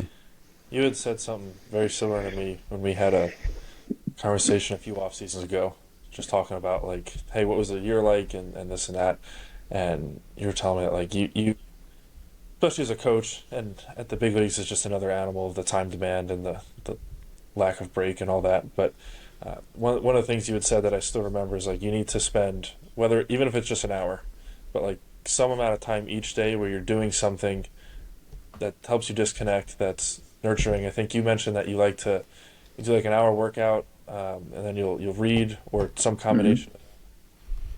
And Yeah, that's picked up by necessity as a player. yeah. And I still, I mean, I rip through. I probably read like a book every maybe 2 weeks. I make it a point daily to read 15, 20 pages of whatever it is, just to give myself that chance to disconnect and lose myself in something that's not so serious all the time. And I think that's where the biggest change in my life has come. Even now, like just in everyday life, not being so not taking everything so seriously. We only get one shot at this thing, so trying to realize that have as much fun as you can. Be with the people you love. Laugh a lot and try and enjoy it.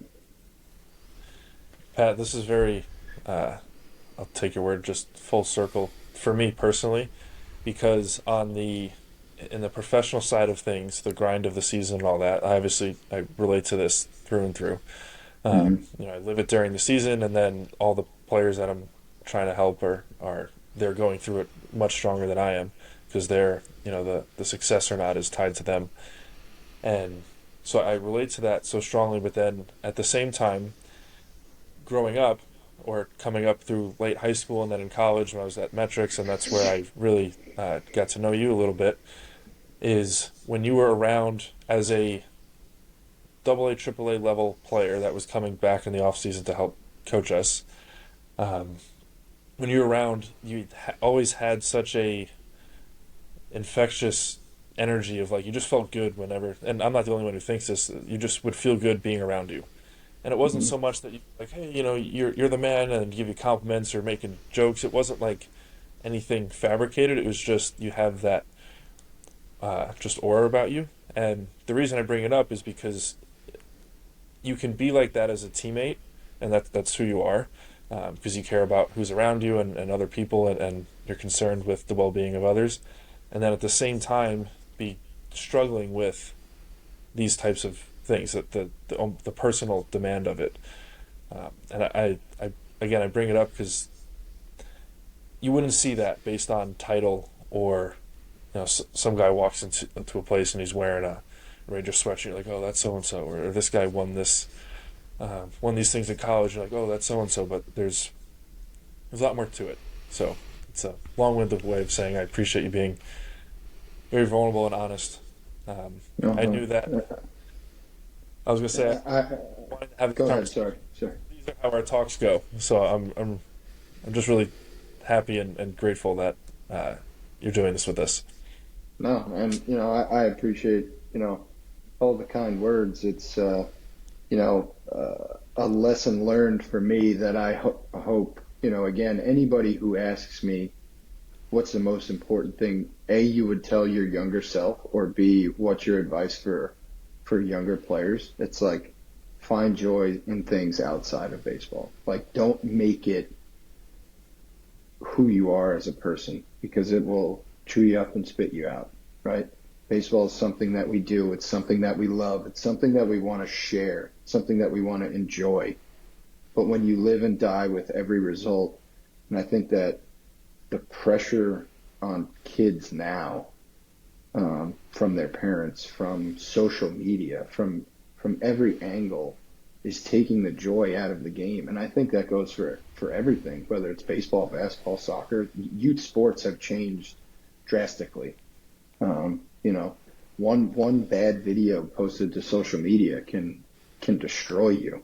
Um, and it just comes down to, at the end of the day, you have to make sure that you have ways to disconnect so that the bads don't become worse. And so that the good, that I don't want to say plateau, but that peak, we're at the peak more than we're at the base. Mm-hmm. And I just think it's so important to be able to disconnect from the game, from life, from anything you have going on. You got to take some time for you to enjoy what you want. So again, I appreciate those words, but hard lesson learned for me that I just try and, bring as much light to as I can to the younger generation and guys who want to be in, the positions that we've been fortunate enough to be in. Keeps going back to the cliches, but Yeah. it is a game, and it is a game that's meant to be enjoyed. It's you're 100% right, dude. You hit the nail on the head. I feel like sometimes, and I talk about this with Mike O'Reilly, another guy who got the opportunity to play professionally, and he spoke about him going to practice was such a joy for him when he was young, and some kids nowadays seem like it's a job or it's like some sort of a chore to go to a baseball practice, and it just shouldn't be like that. And I will say, me personally, I feel like it's a responsibility for those of us who get the opportunity to coach or the opportunity to play this game. It's up to us to sort of bring that fun back to it, which it sounds so simple and almost silly, but it makes you want to go back. It makes you want to play hard for the people around you, and it just makes the overall experience enjoyable. Couldn't agree more. So Pat, we're running out of time here. I know that you have So some important. I, I'm good.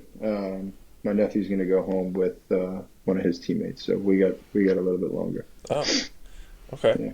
So Well, all right. In that case, we will. yeah, The Let's show keep goes going. on. This. yeah. um, okay. So where we're at in the story, it seems like you're now in the upper levels of the minor leagues. I don't know exactly when you're having these conversations with this impactful coach of yours, where hmm at what time this is, but your career's not over. Um, Right. so as you start to think about things a little bit different, I would just love for you to continue with your sharing your experience. Sure. So I'm in Double A for the second year at this point. I'm struggling um, playing wise. Mentally, I'm actually in a pretty good place. Just the grind has gotten me a little bit. Catching more than 140 something games is more than even with the double headers on the weekends. At least I was getting days to rest. At this point, it's become a lot, and I'm feeling it. But I had people in my corner. I go on a little hot streak. Get promoted to AAA the last month of the season. Have a finish the season really strong. Come into spring training. Big league camp. Have a really good camp. Go back to AAA, and they put me on the Phantom DL. Um, Fine. I get it. I'm still in a uniform. I still have a chance to play. Um, they kind of take me on and off, shuttle me around a little bit, and then I get traded. And for whatever reason, that like upset me to my core. Like they don't tell you when you get drafted, hey, this is the team you're probably not going to make the big leagues with, right? Like most guys are going to be in some type of transaction at some point in their career, whether it's option to up, option down, traded, DFA'd, placed on waivers, whatever the case is. And And it's that hit important for me. people to know, and sorry to cut you off, is that usually hmm when a minor leaguer is traded, that's a hmm positive thing for their career. Right. Usually, Yes, agreed. where And I didn't, sorry, go ahead. no, well, that's how, for my seat, that's what it's viewed hmm like. Like, oh, hmm you were probably traded for someone important. Um, So, so it was basically a catcher swap. They traded a AAA catcher for myself. And when I got traded, they sent me from AAA to AA in the new organization. That was an ego blow. Um, I got there, and first game, second game I catch, I get hit in the back of the head with a backswing, concussion. I missed the rest of the season. So this was May. So I missed 6 months of that first full season with my new organization. Go into the off season crushed, devastated, like um, year till I'm a free agent. I have one more year. Feel a lot of pressure coming my way. So go home, get right, come back to spring training, have a great spring training. I show up, I'm in minor league camp. They move me to big league camp. I do a really good job. I go to exhibition games. We play some meaningful games in the exhibition games. Great atmosphere, really cool. Uh, Field coordinator calls me in. Hey, you're going to go back to Double A, and I'm like, oh, at this point, probably I'm easily the oldest guy on the team. I'm probably older than a few of the coaches on the Double A staff at this point, and I'm like, damn, this is starting to beat me up. Is this still for me? So, speak with my parents, I'm not going to quit by any stretch of the imagination. Just, going through mentally, I'm struggling with the fact that I have to go back to Double A for the fourth time. I go, turns out to be the best season of my career. I love my coaches. The team's incredible. We wind up winning the Double A championship, in our league, and just one of the best seasons that I ever had. One of the most fun seasons. Some of the guys call me dad as a joke. It made it fun. I felt like I helped a lot of the younger guys, and that kind of became my purpose that season. Showing them the right way to show up, showing them the right way to prepare, showing them how to handle not playing every day. And I took a lot of pride in that. That was something that I wanted to be able to say, hey, that guy did this because of something that he saw Pat do, in spring training, whatever the case was. So I took a lot of pride in that. I came back the next year, signed as a free agent. Part of the reason they told me was because of the way I handled the situation the year before. So, becoming more self-aware and realizing kind of what my role is going to be moving forward. I go to AAA, having a pretty good season, catching well.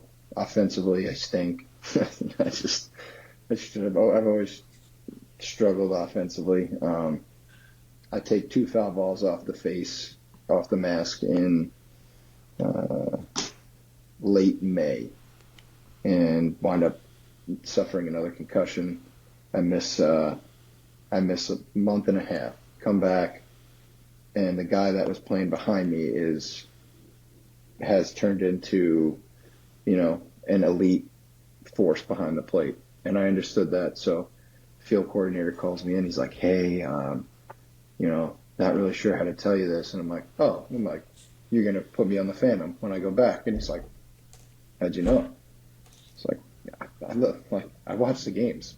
Mikey's hitting 500 since I've been out with 7 homers, and he's throwing everybody out. I know I'm not going to go back and play over him. And he's like, well, if you're okay with that. I said, yeah, just get me back to being with the guys. So I go back, Phantom for another month and a half. Coach comes in, last game of the season. Hey, we're going to activate you. You're catching today. All right, I'm ready. No big deal. I'm ready. So first at bat, I get hit by a pitch. I walk. I strike out. Last at bat, which turned out to be my last at bat ever, in an affiliated baseball game, struck out on a left-handed slider that probably bounced in the grass in front of home plate. It was nowhere near, check swing. I point to the first base umpire, joking around. The guy bangs me out. I'm like, all right. So, caught a good game. We wound up winning. I go back again, sign another free agent contract, same team. This is COVID. So putting together my best camp. My Double A manager is now working with the big league team. He calls me and he's like, hey, you're turning some heads. You're doing really good things. Keep it up. All right, nice. So morning that camp shuts down, we're in Bradenton, Florida, playing the Pirates. We're the last game to start, but we already know that some games have gotten canceled because the news is out about COVID, and it's getting serious. So all of us are waiting to basically get told to go back to the bus so we can go back to the complex. Game starts. We play. It's the 5th inning. We're like, dude, surely this has to get shut down. Keep playing. 8th inning comes along. They call down Pat, you're in the game. I'm like, oh, nice. I'm like, all right. We're going to do this. So I go in the game, catch 2 really good innings. I block 7 or 8 balls. We turn Major League double play, center fielder relay, shortstop throws it to me, tag one guy out, get the other guy coming, both guys trying to score, on a ball they thought got caught. We're fired up, go in the dugout. That video was on John Boy, right? Yeah, yeah. Probably, I don't So, know if you realize it was Pat or not. You've probably seen that video. Yes, I have seen that Yeah. video. Yeah. um, and so, make the play, go in the dugout. I come up, and again, tough lefty. This is my last at-bat ever professionally. Tough lefty. Slider, swing, slider in the dirt. Swing. Again, point to the first base umpire to check me. He says I don't swing. Catcher throws the ball back to the pitcher. Guy steps on, he toes the rubber. And Laz Diaz was umpiring. He steps out from behind home plate. He's like, basically like, the inning's over. So I'm thinking like, oh, they finally called it. Like I'm going to be 0-2 and they called it. And so the Pirates guys run in the dugout. I'm like, Laz, what happened? He's like, oh, I had you swinging. What are you talking about? I said, we appealed the first, and he said I didn't swing. He's like, no, you appealed the first. He's like, I had you swinging. And I'm like, Laz, are you kidding me? And he's like, no. He's like, come on, man. Like, let's just finish the game. And I'm like, all right, whatever. So I run to the dugout, come back with my gear on to close the game out. And I get down to my squat, and he taps me on the back. He goes, hey, man, don't worry about it. There's always tomorrow. And that was my last at-bat ever. And I think about it all the time. Damn. And now I laugh about it. But, I shouldn't have chased the slider. But it was just that moment to me is like, hey, man, there's always tomorrow. There's not. And, they send us home for COVID. About a month in, they go, hey, we're going to call you to the alt site. Stay ready. So I'm like, all right, cool. They call me a few days later. They're like, hey, you're not going to come to the alt site. We'll bring you to spring training next year. I said, okay, whatever. They call me like a week before spring training. Hey, we don't have room for you in spring training. Like, cool. Call my agent. We call some teams. Nothing doing on a 29-year-old free agent minor league catcher with a concussion history. So I re-enroll in school in my nursing program. Take the credits I needed to take, and 3 days before opening day, the Rangers call me, and they go, "Hey, are you interested in a job?" And at this point, I'm enrolled in a certified nursing assistant course, taking nursing courses. Just met my now fiance, and I'm like, yeah, probably not. The phone call kind of goes away. Call me back later that night, and they're like, hey, like, this is the job. It's like, they're like, it's the big league bullpen catcher job. If Josh got hurt, and we need somebody here tomorrow. Tomorrow. I was in Marshall's. I'll never forget. I was looking at the clearance rack in Marshall's, and so I'm like, all right, like, give me an hour to think about it. So I basically called school. I told them the situation. I said, I'm not coming back tomorrow. I told, again, my now fiance, like, hey, I'm going to do this. She stuck with me, and I flew out the next day, got Were COVID tested. you two together or talking or whatever when you were still playing, or were you No. not a student? So baseball's in the past when she meets Pat. Yep. Wow. Yep. So she didn't know baseball, Pat. She knew that I had played, but I don't think she really understood the lifestyle, which is fair. If you don't know somebody can't. that has done it, you'll never understand it. So, I told her, and blessed that she stayed with me. And, I was in Kansas City the next day for opening day. COVID tested, passed the COVID test, walked out to the bullpen and introduced myself to the guys. So, pretty wild moment there for me. The funny thing is I felt at peace with it when I was in nursing school. And then they came knocking, and I was like, nope, not a piece. I want to go back. I want to do this right now. Like this is what I want. I want to do that. Um, That's such a whirlwind. it You know, was, you cruise on, you're going in a completely different direction in life, and you definitely don't identify as a nurse yet. yeah, Uh, yeah. It you're working, was yeah. Next year, quite the. It was a wild ride. We finished my first year. We were not great. what Second year year is this? again. It's 21. This was 21. Was my Okay. first year. 22, not great again, but a little bit better.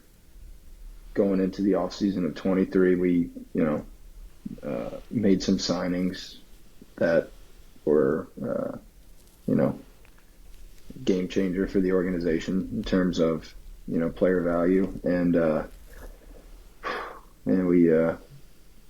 we played well most of the season, and we got hot at the right time, and again, just a whirlwind of a season, whirlwind of a month. Got hot at the right time, got healthy at the right time, and here I am telling you guys that I won a World Series, which I never thought I would say, a few years ago. So just a mind bending experience, to be That's got to totally be honest with you. going back to you're at the highest of highs when Stony Brook ends, and Hmm. you're at least as a baseball player slash person, and that side of you, it sounds like a pretty deep low for Hmm. most of your at least early on in your minor league career, and you're just crawling back for wanting to win and having something more important, and then you end up uh, as a coach, a bullpen catcher, uh, being able to experience something like that. It's such a moving story. Yeah. I, there's really not a whole lot of words for it because it exactly how I explained it is there's no there's no hidden agenda. There's no, other way around it. It was just so straightforward. It was like they called me with that job, and after I said yes, I want it. It was like this is the right decision. Like this is exactly what I want to do. I'm not done with baseball yet. I probably gave up a little bit too easily uh, when they told me that I was done after COVID. Like, hey, like nobody wants you. And I was like, like, all right, like I can.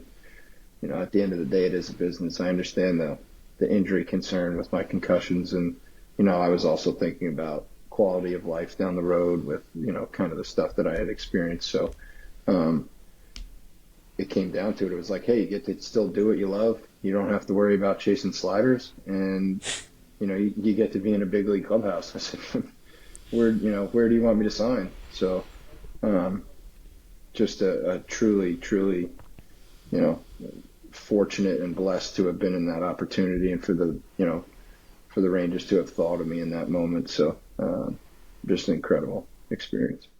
That's crazy, especially, and I think you may have said this in a certain way, but it kind of seemed like you had accepted that was the end at the when you were getting ready to go to nursing school and such. So, what I mean, that must have been what was it like though? Like after getting that phone call from the Rangers asking for them asking for you to come back. Like I mean, for you saying it's kind of a no brainer, but like what's like the internal like for you there? Um, a lot of it was, I think the hard realization was like, hey, like you're almost okay with this. Like you're almost out. And if you go back, it's gonna pull you back in. I don't want to say I was acclimating to normal, but I was finding a new process that was working for me. I was happy, um, but deep down, this is what I love. It's what I love to do. It's what I Mm-hmm. wanted to do. I felt like I still had more in the tank playing wise, and this gave me a chance to maybe not build on it, but at least empty the tank in terms of getting to do what I loved a little bit longer. Um, so that, to me, the internal dialogue was like, you can keep working at this process and maybe, accept your new normal, but you're always going to regret it if you don't take this opportunity. A ballsy move, man. Because you're looking at the other side, and I think you said you met the woman who's now your fiance and stuff, and you're looking at these new aspects of your life that are really exciting and it sounds like really enjoyable, and then here the game comes again. So that's interesting little battle you had, I'm sure. Yeah, it was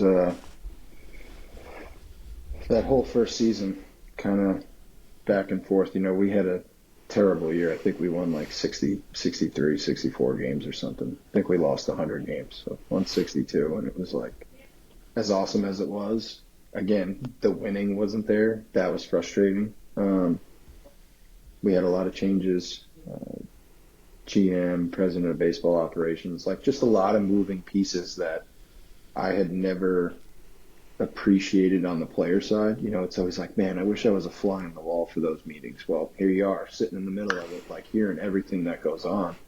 And I'm like, man, like this is a totally different world than what I thought it was.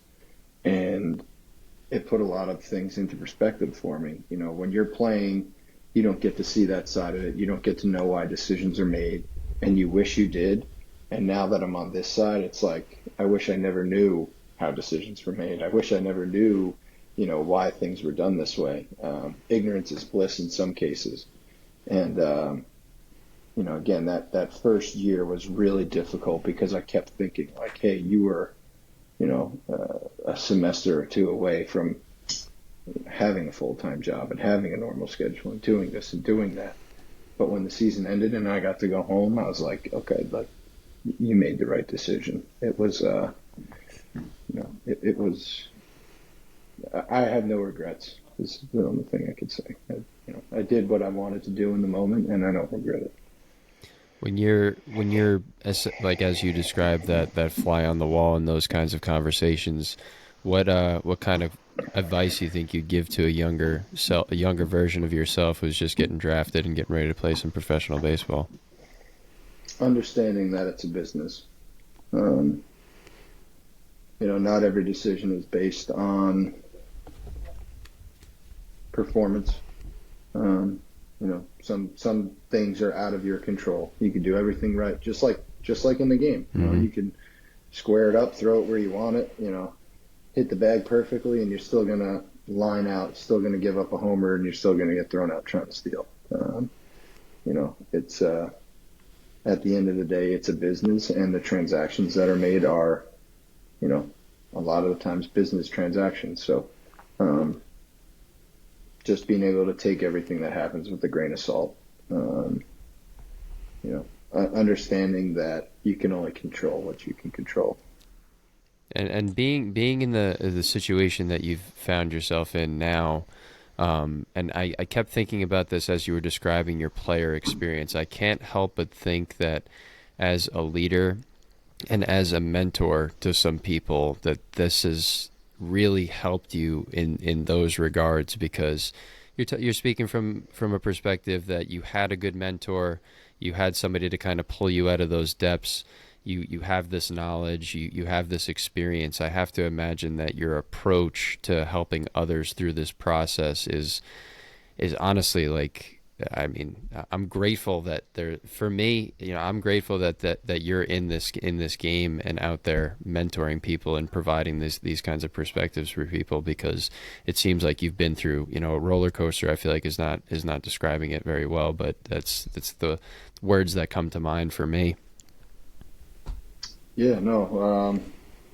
One of my favorite parts of the job was in spring training when the young guys get to come to the games and they back up, and and you see their eyes light up when the guys walk by, and they might get to catch the ninth inning and they panic and they're doing all their drills to get ready, and I'm just like, hey, like this is the same size field as the one back there. There's just nobody watching back there.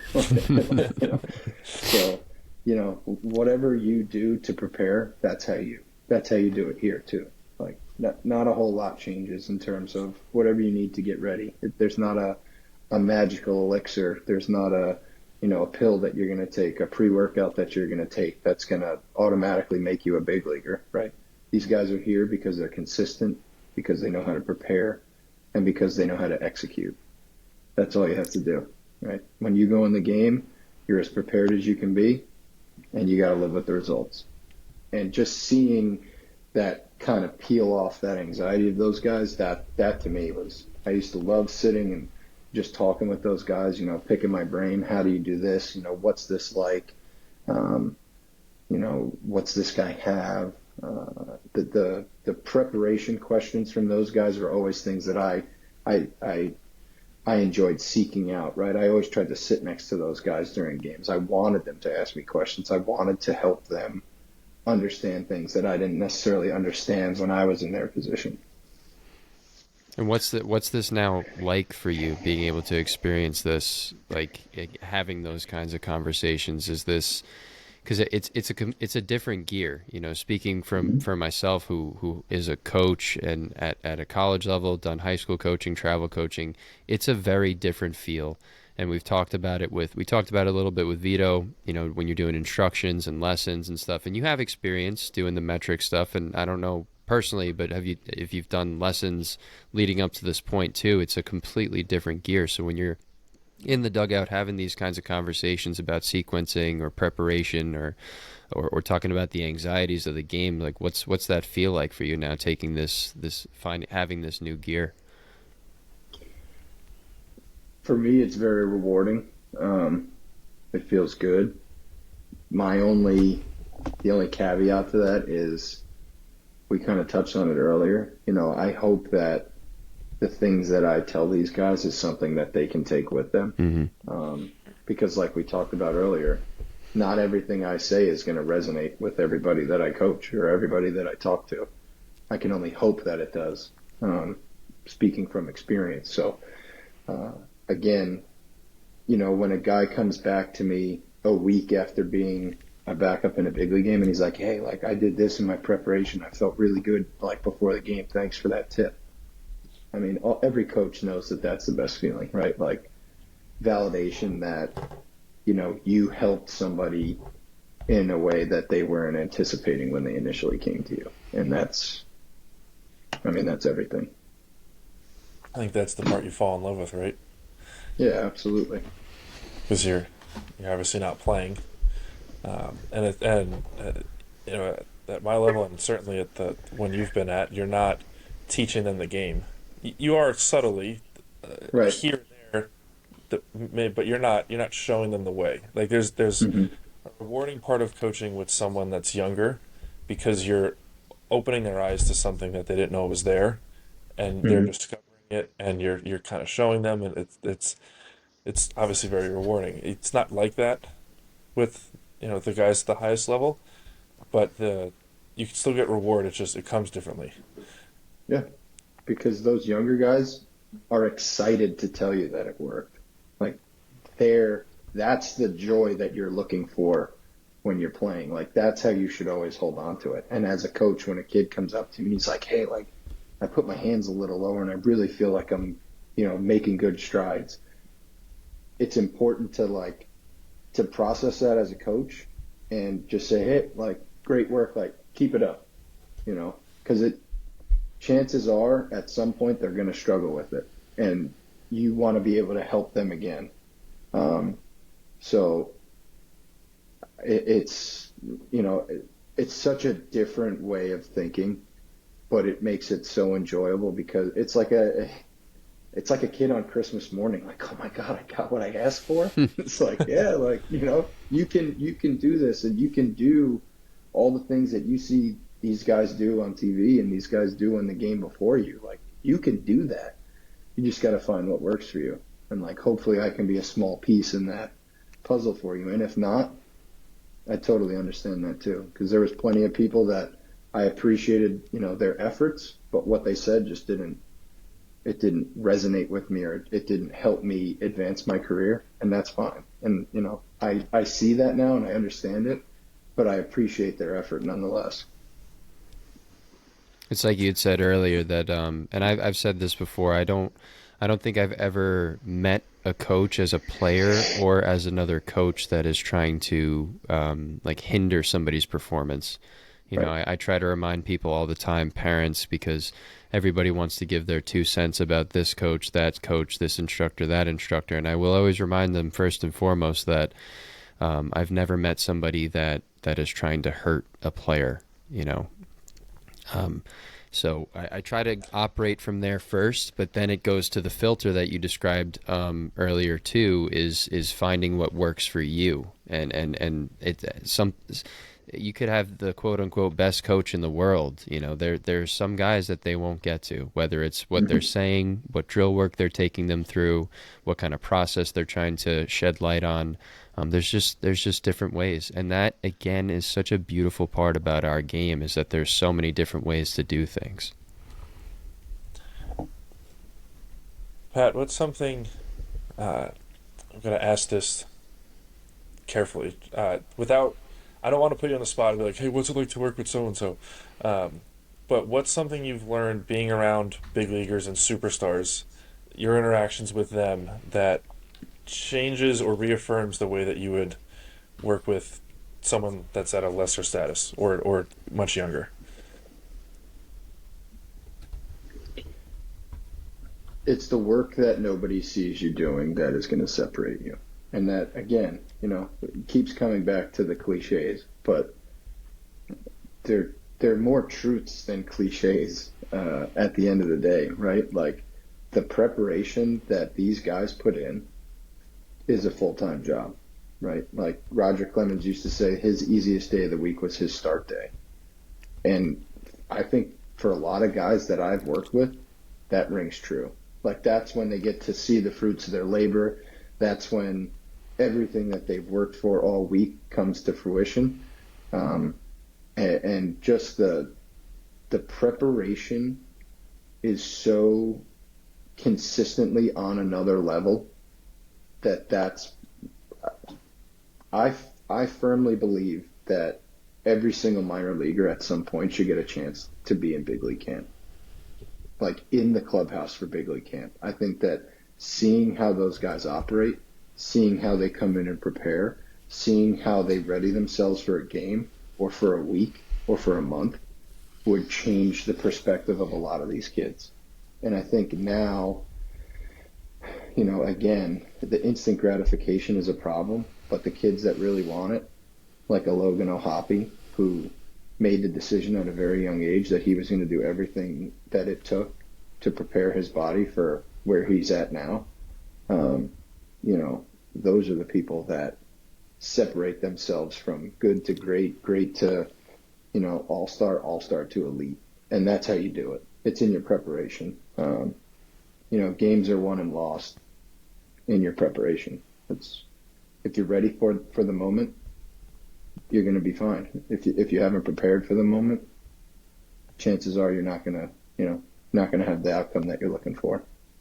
So that would be my message to guys that are looking to be at that level, right? Like from scouting reports to the weight room to your recovery to your nutrition to your sleep, everything that these guys do is on another level from what you're thinking they do. Like if you think if you think their nutrition's good, their nutrition's great. If you think their workouts are good, their workouts are great. If you think their scouting reports are great, their scouting reports are elite. They are always pushing the envelope of how prepared can I possibly be. And Nathan Evaldi, to name drop one guy, just never seen somebody prepare like him. It was incredible. Do you think, maybe not him specifically, but do you think those guys at the highest level that are having success, are those that level of preparation, is that something that they've just been that way, or by the time they get to the big leagues that's who they are for the last chunk of time, or is that something that they learn on the way? Like it's a spectrum, but what are your thoughts on that? I think it can go either way. I think that there are guys that it's going to take them seeing somebody else doing it to recognize, hey, that's what I need to do. And then there are guys that are going to show up and that are going to blow you away with how prepared they are. Guys that are going to, you would never anticipate spending the extra time, doing the extra reps, taking the extra mental reps, whatever the case is. There are guys that show up and can do that, but I do also think that there are guys who want to do that, but they need the nudge of seeing somebody like a Jacob deGrom, a Nathan Eovaldi, a Max Scherzer, do those things to then push them to want to be better than them. So I think that the competitive side of it will get some guys over the hump, but I think that, natural selection, there are also a few that show up ready to, to meet that standard or to exceed that standard, if you will. So something I'm curious. It's hard. It's going back to the situation you were in, kind of in that early mid minor league career, where you're probably telling yourself, I need to do every single thing I possibly can do to be as prepared as I need to be, because that's what it's going to take to get to the big leagues. I got to sleep well. I need to go through my bats. I need to look at video. I need to study the opposing pitcher. I got to recover. That's your mindset, right? Mm-hmm. And you just said again that that's what it is. And it exceeds expectations at the big leagues. Mm-hmm. At the same time, we need to figure out a way to balance, it's a really hard thing to navigate. And I'm asking for me. Yeah, no. What are your thoughts on all that? Or how do you think about it? So that's a great question. But with guys that are prepared like that and do the necessary things to be great, to be elite, there are still times during the day in the clubhouse where they're dicking around. They're shooting hoops in the training room. They're, playing golden tee in the cafeteria. They're locked in when they need to be locked in. Their bullpen sessions, their, their pre-bullpen sessions, their lifts, when they need to be locked in and preparing, they're taking the time that they need. The time that they don't need, they're free to do whatever they want. So you have to find time and a schedule for the things that you want and for the things and the ways you need to prepare. If your side is at 4:00, right? You have a bullpen at 4:00. You need to be in the weight room by 2:30, which means you have to be at the field by 1:00 so you can eat. You can be in the training room. You could be in the weight room by 2:30. You could have your pre-pitch routine done in the weight room. You could be on the line by 3:45 throwing and off the mound by 4:00. Those things add up in my eyes, to make your preparation great. But what you do from 9 a.m. to 12, that's up to you.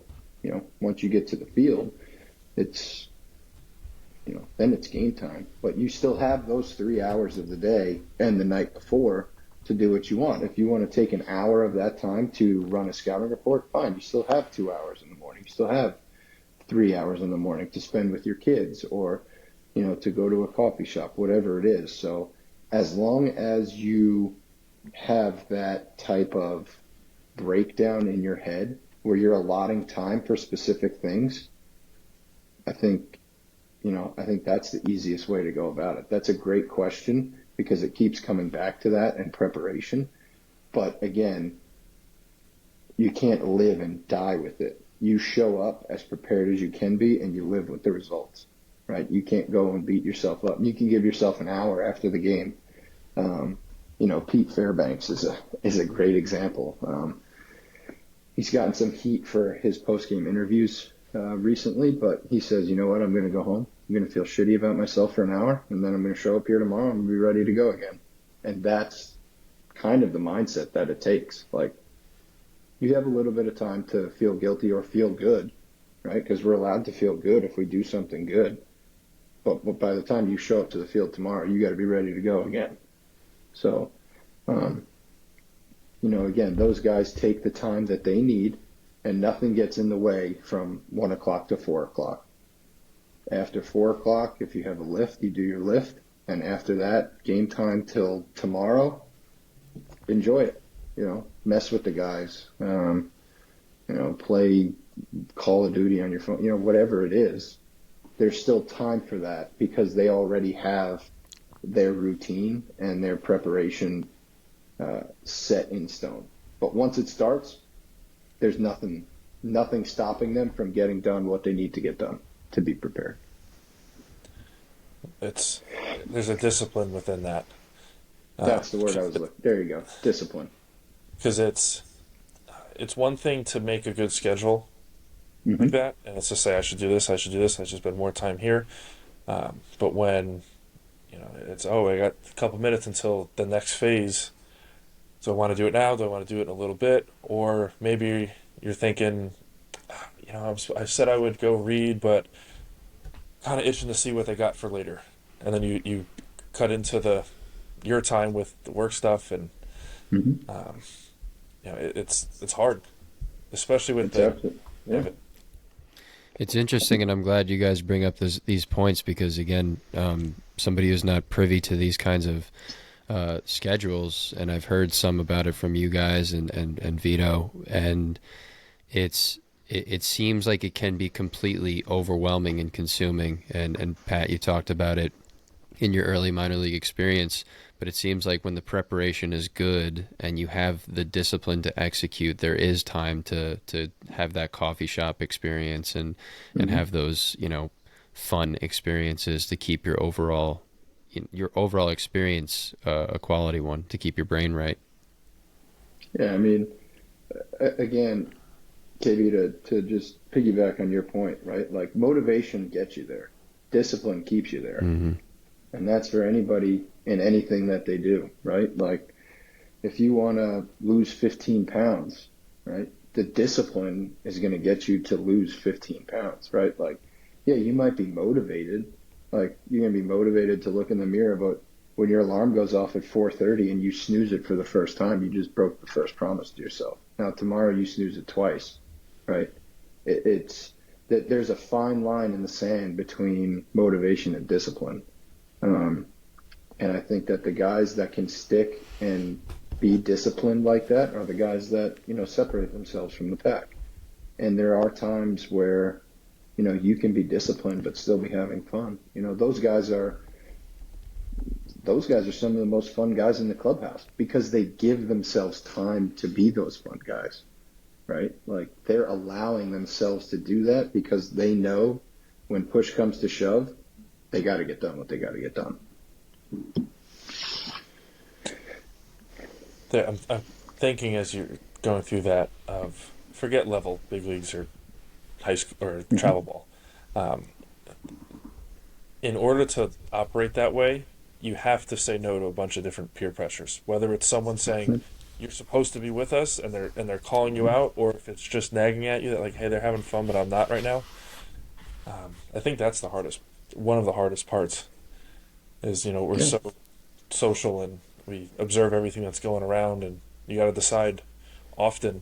Do I want, like you mentioned earlier, do I want to get to bed on time because I got to catch 40 innings soon, or do I spend time with my buddies? And there's pros and cons to both. Sure, but those guys, I'll say this: those guys don't miss out on life because of their preparation. They don't. Like, they're still great family men. They still mess around with the guys. They still do what they need to do outside of the game. They have, nobody's perfect, so I'm not going to say perfected a routine, but they found a process that they can execute consistently, and they stick to it. How long does it usually take, guys? Because you've been there enough years where you've seen some guys come up, get called up for the first time, and others that have been in the league for 10 plus years. How long do you feel like it takes for someone to figure out what works for them, a player or coach? Again, I think that's kind of a fluid question. In our game, superstition reigned supreme early on. Like, hey man, I put my cleats on, left first, right second for a week, and I'm hitting 310. Like, let's see how long that lasts, And some guys are like, hey, I've ordered Starbucks, for 3 months straight, and I'm doing really well, so let's keep doing it. So I think, again, there's a line between being superstitious and being disciplined and having a plan. I think superstition kind of lands more so on the how long can I get lucky side, like it's not really a plan per se. You feel like you have to do it, but you don't, right? Because that one day where you put your right cleat on and then your left first and you go out, you hit a bomb, you're like, oh my God, I didn't put my cleats on right today. It's not really a plan. So um, I do think there's trial and error.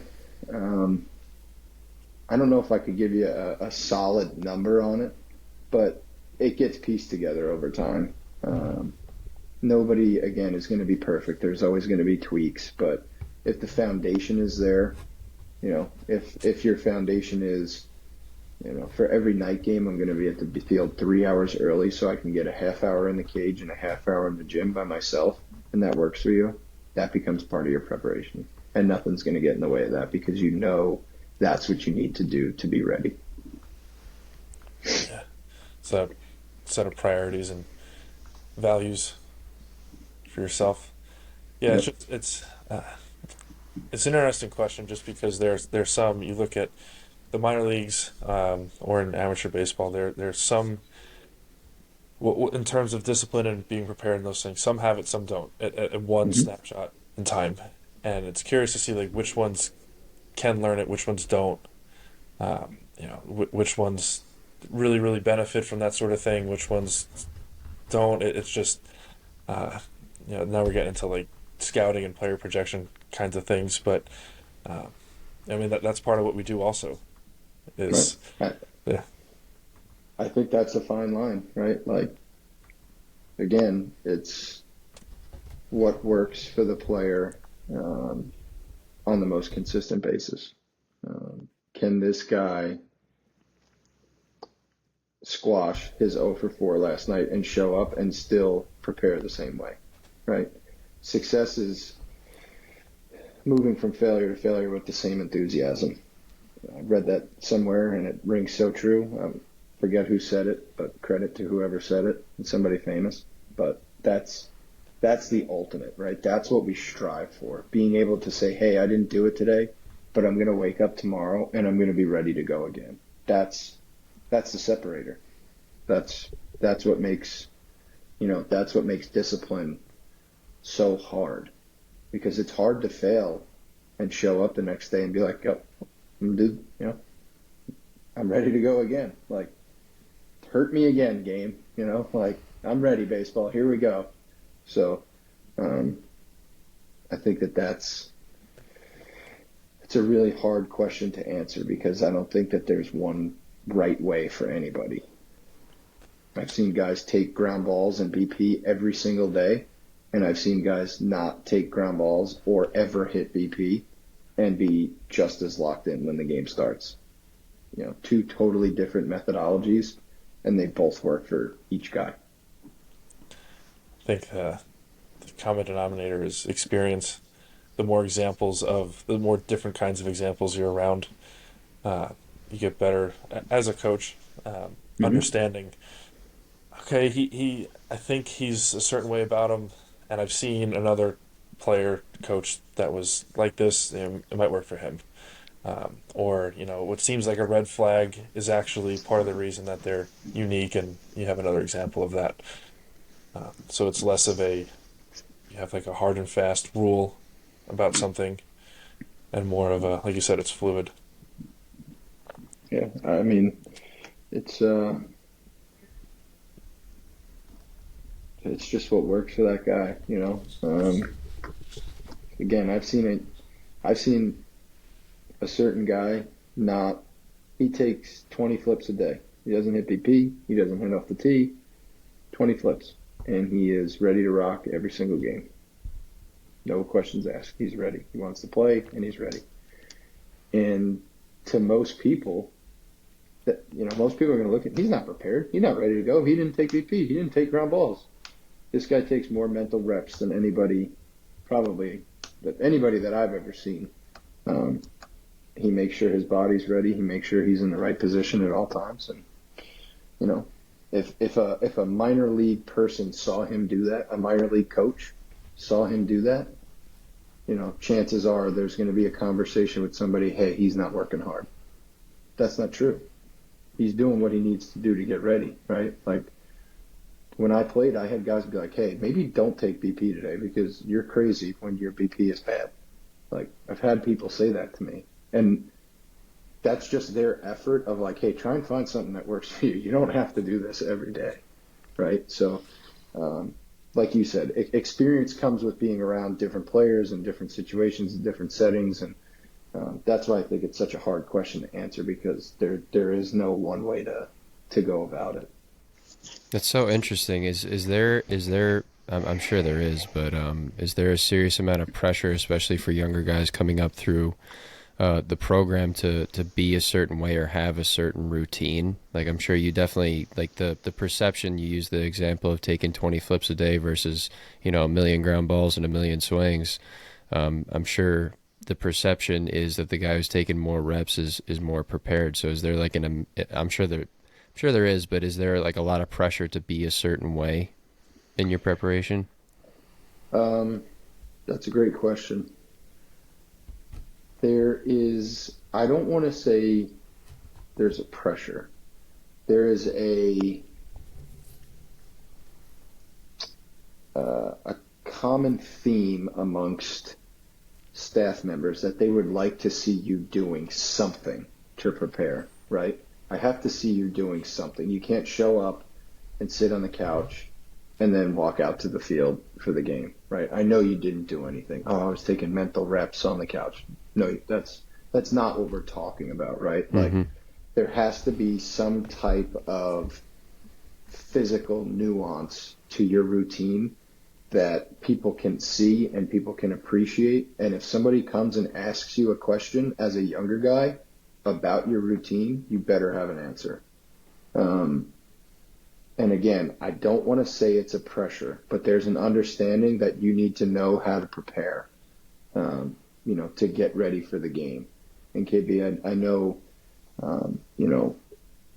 there is such a emphasis on that at the lower levels, kind of like I talked about earlier. Like, that's why winning kind of isn't as important, because it's more so learning things that are going to work to get you prepared for the game at those levels. But if I came up to you and I said, hey, like, you had a really good day today. What'd you do to prepare? It's like, oh, I had Wendy's and showed up to the field. It's like, that's not going to work every day, right? Let's try and find something that's going to give you an edge over the guy next to you, right? So if you want to stand in the cage, and, we have guys take Shin-Soo Choo is a great example. When I was there with Shin-Soo Choo, he did a lot of visual tracking. So he had a tennis ball machine and he had numbers written on the tennis ball, and how he would get ready for the game. He would have this machine set on 90 miles an hour, and it would shoot one ball at a time, and he would have to call out the number on the tennis ball as it passed him, right? He's not swinging. He's not necessarily taking ground balls in the outfield or fly balls. But on the offensive side, he would go in and take 20 or 30 of tennis balls off this machine. He's like, all right, like, I feel ready. I'm confident that I'm seeing what I need to see, and I'm in a position where I'm comfortable. Like, let's go get him. That's a game plan. That's preparation. He did it every day. That's discipline. That's how you get ready to separate yourself from the pack.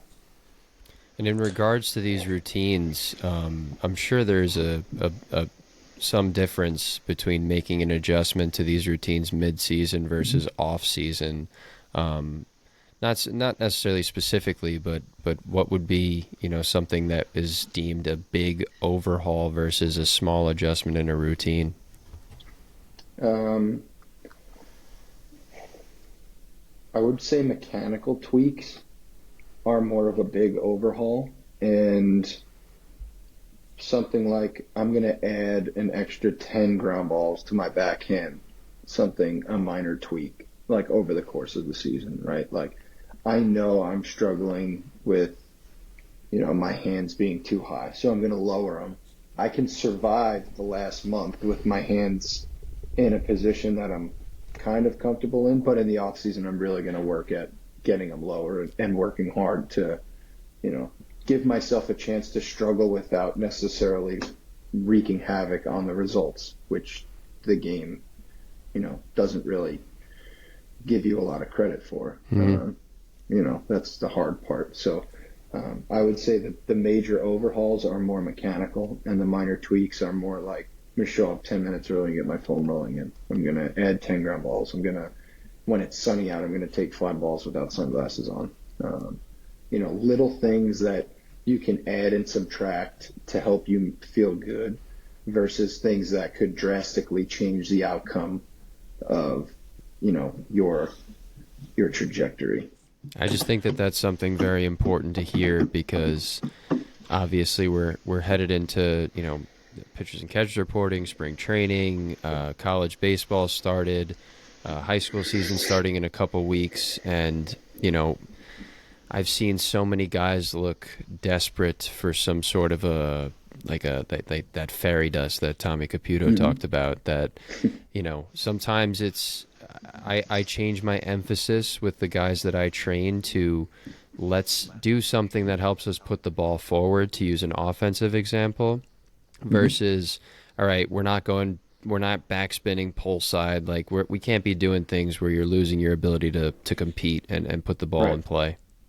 Right. I think that's the best way to say it. If it's going to affect your competition level negatively at that moment, it's probably something that you either need to give more time to, or, maybe it's not, if my hands are super high, I'm not dropping them super low right away. It's a gradual, let's move them down a little. Let's move them down a little more. Are you comfortable there? All right, let's leave them there for the time being. Survival mode, compete mode, and then we'll really get to work when we can afford a little bit more leeway in terms of results. Yeah, I also think it depends a lot on the skill of the player. So a 5-year big leaguer making a mechanical adjustment might look to us as almost the same swing, but might feel completely different for them, versus 16-year-old who's got just a glaring swing flaw can make a bigger adjustment and have it be less like, oh my god. But then I guess to both of your points is, it's so weird that the balance or the transition between college, pro, and then the big league, where you're in college, and you're playing, you're opening up at Tennessee Tech or something, you gotta win on Friday. That's why you're here. And if you're in the big leagues, there's still some development that happens at that level, but you gotta win. You have to perform. Now there's people watching you fail. And then at the minor leagues, it's like this. At the low levels, it's like this weird thing where it's he's doing this. He can't hit fastballs in the upper half of the zone because of it. We only have access to this player during the season, and then they go back to wherever they're from, especially at the lower levels. That's usually another country. If we don't get rid of this now, what's going to happen? And that whole balance.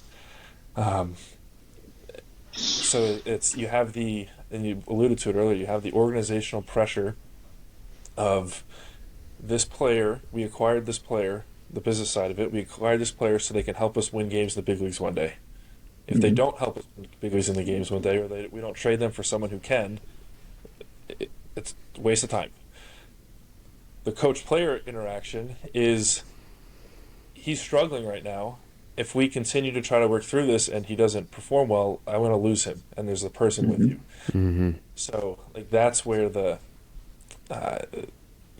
give and take is, and I mean, different organizations are going to have different coaches within an organization will have different stances on it. But it's just such a good question because it's so nuanced. It's hard. It's again, there's no right answer, right? That was my take on it, and that's just. But I know, to KB's point, there's a timeline on how fast and how quickly things need to change. So, it is such a nuanced question. It's the great coaches might be able to help the 300's an all-star in baseball. So if you can help 3 out of 10 guys like come out of a hole that could save their careers, that's incredible. But the hard part is you can't save them all. Mm-hmm.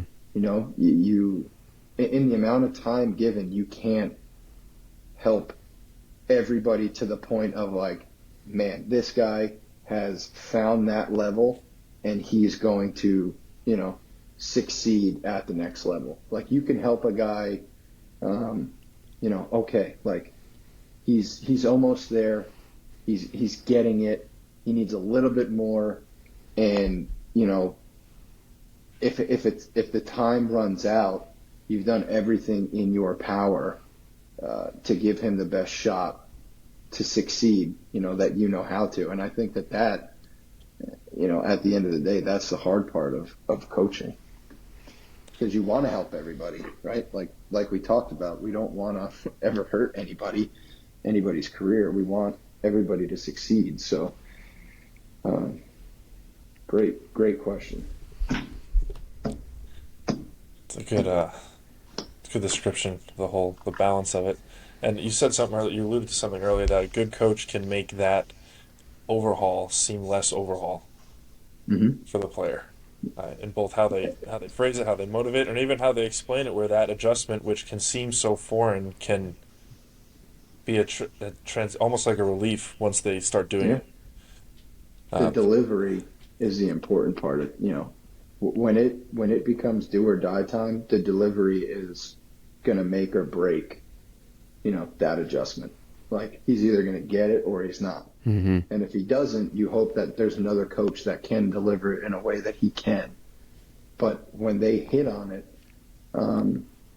you know, it's the best feeling in the world. Like, it's free. You know, it is free. It's free for everybody, right? The coach can take a deep breath. The player can take a deep breath. It's like, we did it, you know. And for the player, it's not only freeing, but it's motivating. Like, man, I got through that. Like, I could do anything now. Like, now you're talking like a real trajectory, right? Like Lawrence Butler last year, great example of, you know, they talked about keeping his head still at the plate. For some guys, that is just it seems almost impossible, right? And for him, they prefaced it in a way that he understood it almost immediately. And he went from, you know, almost getting optioned back to AAA to being a second half all-star, like elite level exit velocity and barrel rate, and just an incredible player the second half of the season on a change that a lot of guys would have struggled with. Like, you know, you're going to see the pole on guys' heads and balloons on guys' heads and just anything to try and get them to understand your head needs to stay still. But from what I heard, apparently it was kind of like they showed him a video of, I forget who the hitter was, of a hitter that he wanted to emulate. That was it. Just went out and said, oh, I could do that. And he went out and did it. That's cool. So it's one of those things where it's like, to KB's point, like the skill level of the player and their understanding is also a huge determining factor. So I mean, we could talk about that question all day. It's a great question. Like you could just keep going back and forth with examples and, you know, and stuff like that. But, you know, great question. To that, I'm not familiar with that story, but I'll make some assumptions, and if it's wrong, you can shoot him down. Mm-hmm. Either whether himself, and I'm sure a long list of multiple hitting coaches, the manager, the director of hitting, this guy from the front office that thinks he's the hitting coach, to the peanut gallery in the lower levels, to the coordinator. Like, there are people that have been trying to get him to do that for a while, and irrespective of whether or not he wanted to buy in or try it, it's been tried.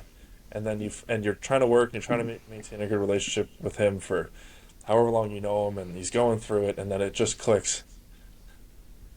And then all of a sudden, you're like, sweet victory, baby. Yeah. That's right. Sweet victory. But that's why it takes a village, right? Like, it might take 100 people to get this guy that you think could be an all-star to be an all-star. So at the end of the day, I can't say that other, minor league coaches and everybody tried this with him already.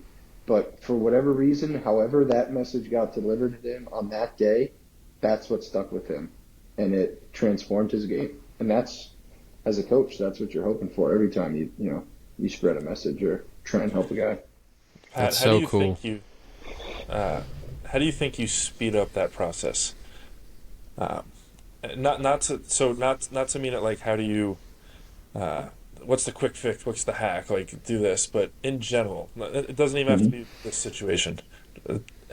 How do you facilitate discovering those kinds of things, building that relationship with the player? Like, what are some things in your experience that make that process a little bit smoother and hopefully a little bit quicker? I'm a firm believer in competitively comparing guys. So you pull somebody into the office. Say you have a hitter, and he's like, man, I want to be like Mike Trout. I'm gonna hit like Mike Trout. I'm gonna field like Mike Trout. I'm gonna do everything like Mike Trout. And he doesn't look anything like Mike Trout. You take a video of Trout, take a video of him, you side by side, and you say, show me where you think you look like Mike Trout. Show me your hands in the position that Mike Trout's hands are in. I think when guys can see it compared to somebody else, I think at least my learning and my understanding was always like, oh, I'm not doing what I thought I was doing. I'm not setting up like I thought I was setting up. And that's how I came to start tweaking things. Because when somebody's like, hey, watch yourself in the mirror, I'm like, yeah, okay, like I'm going to take a full swing, full speed, but also be able to see how my body works in real time. Like I needed it to be slowed down, like almost click by click. And in a way, you're almost asking somebody how they learn best, right? Like, hey, if I'm going to compare you to this guy, like when you see it, is that going to help you? When you hear it, is that going to help you? When there's guys that, they need to feel it. They need to feel the repetition. When you feel it, is that going to help you? So I think understanding how guys learn, and that's just, that could be a simple question. You ask them like, hey, what's the easiest way for you to grasp a new topic? Is it to read about it? Is it to hear about it? Is it to, go through the motions of it? And that to me kind of helps. Some guys don't know. They're like, I don't I might have to try all three. It's like, okay, like that's fine. But I think if you can kind of get to the root of how guys learn and how they retain information, it makes delivering a message and presenting something a lot easier for them to understand. And I think that can help streamline them putting it into practice faster. It might not, it's still not going to be easy, but at least that their understanding of it has now increased to the level of like, okay, this is where the disconnect is between what I'm doing and what I want to do. That's probably my only thought on that.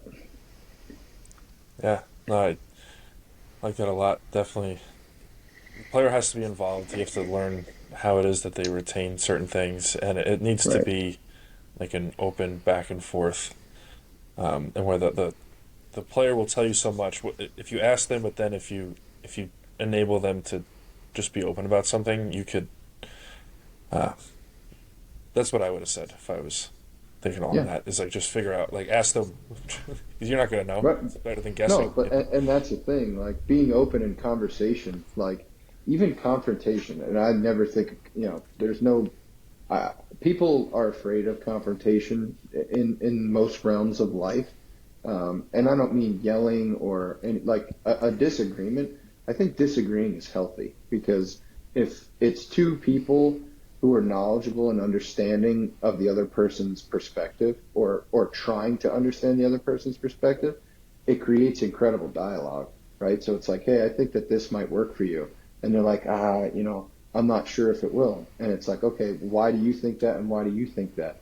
And the dialogue that it opens up is really what you're looking for in the first place, right? Like, how am I going to get this information to you?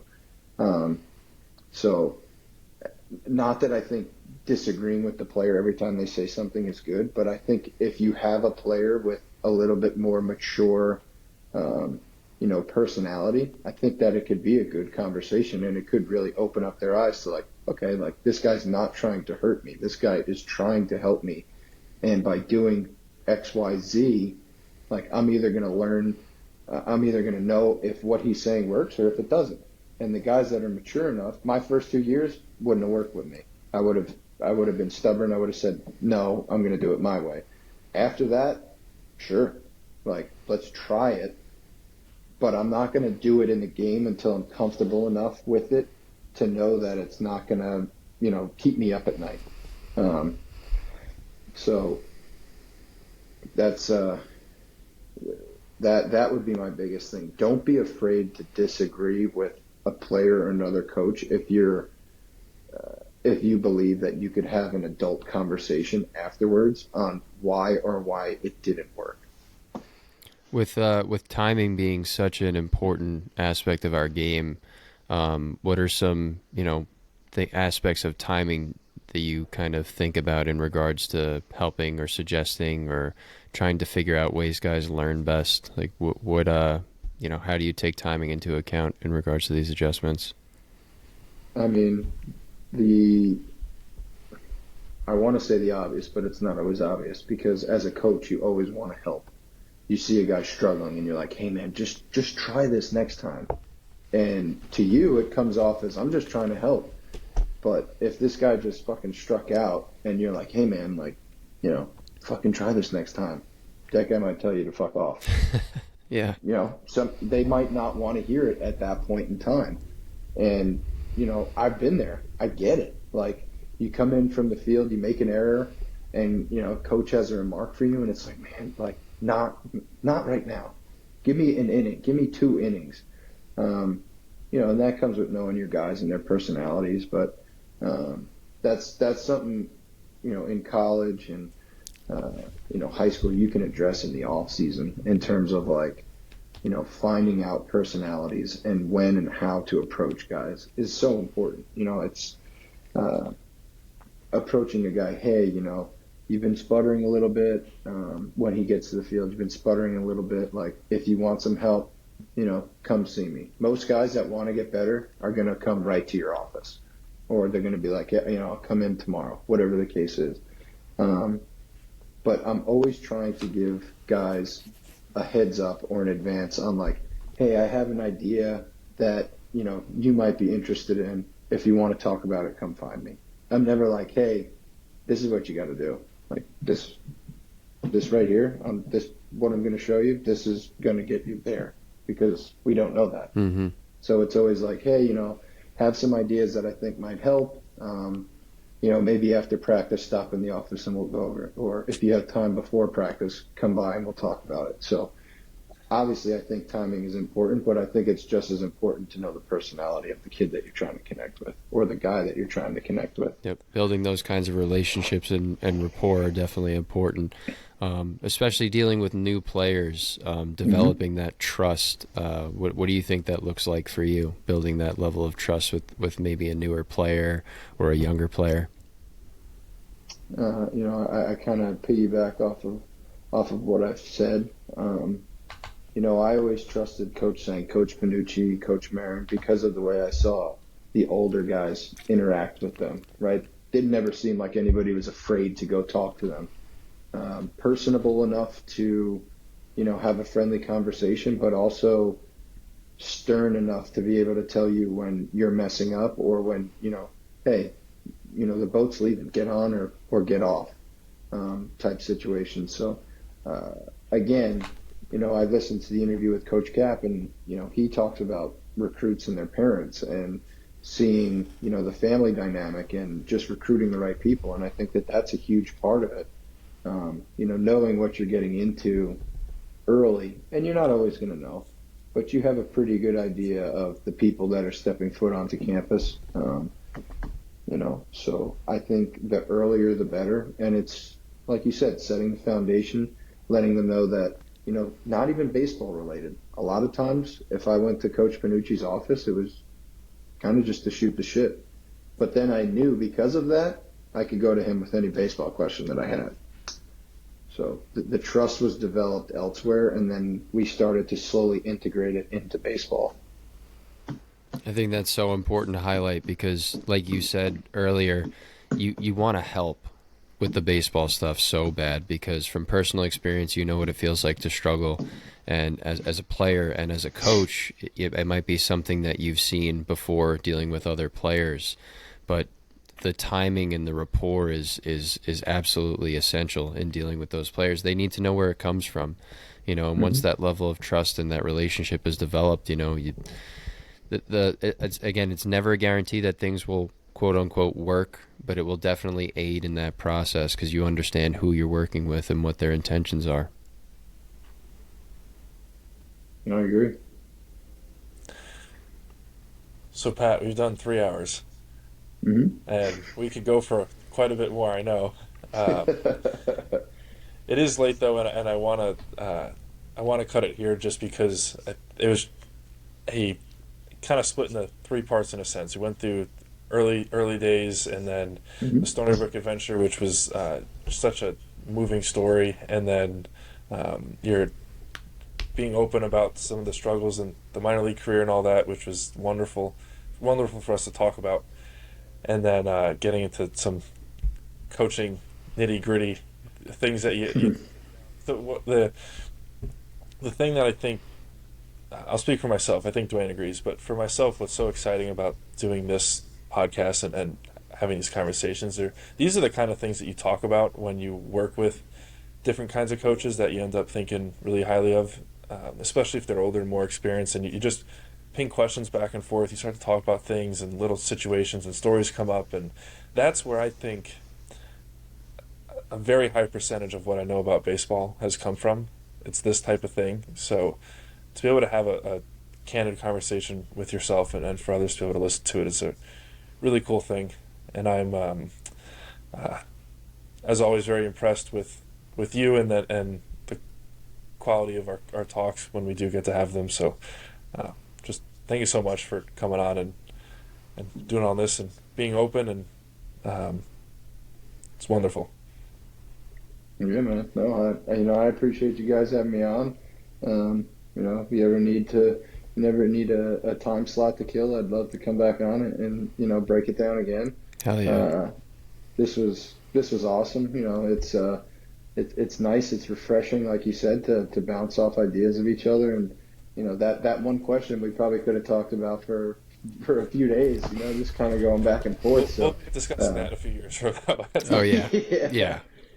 So it's always fun to get together with a bunch of like-minded people. So I appreciate you guys for having me. I love the channel. I think what you guys are doing is great, and just keep on having good conversations and helping develop the younger athletes, and just making baseball a better game for everybody. It's awesome.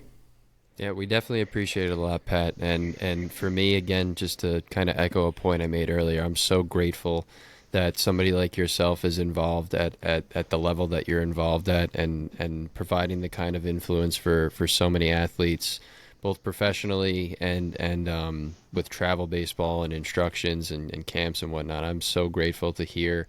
I've met you through metrics and stuff, and I know you're a solid dude, but knowing the level of thought and the passion behind everything that you say. And again, I want to say that I appreciate you sharing your experiences and those stories. I love hearing those things, but above all else, I'm so grateful that you're somebody that gets to help grow the game with so many players, dude. It's so cool to know that you're involved at that level.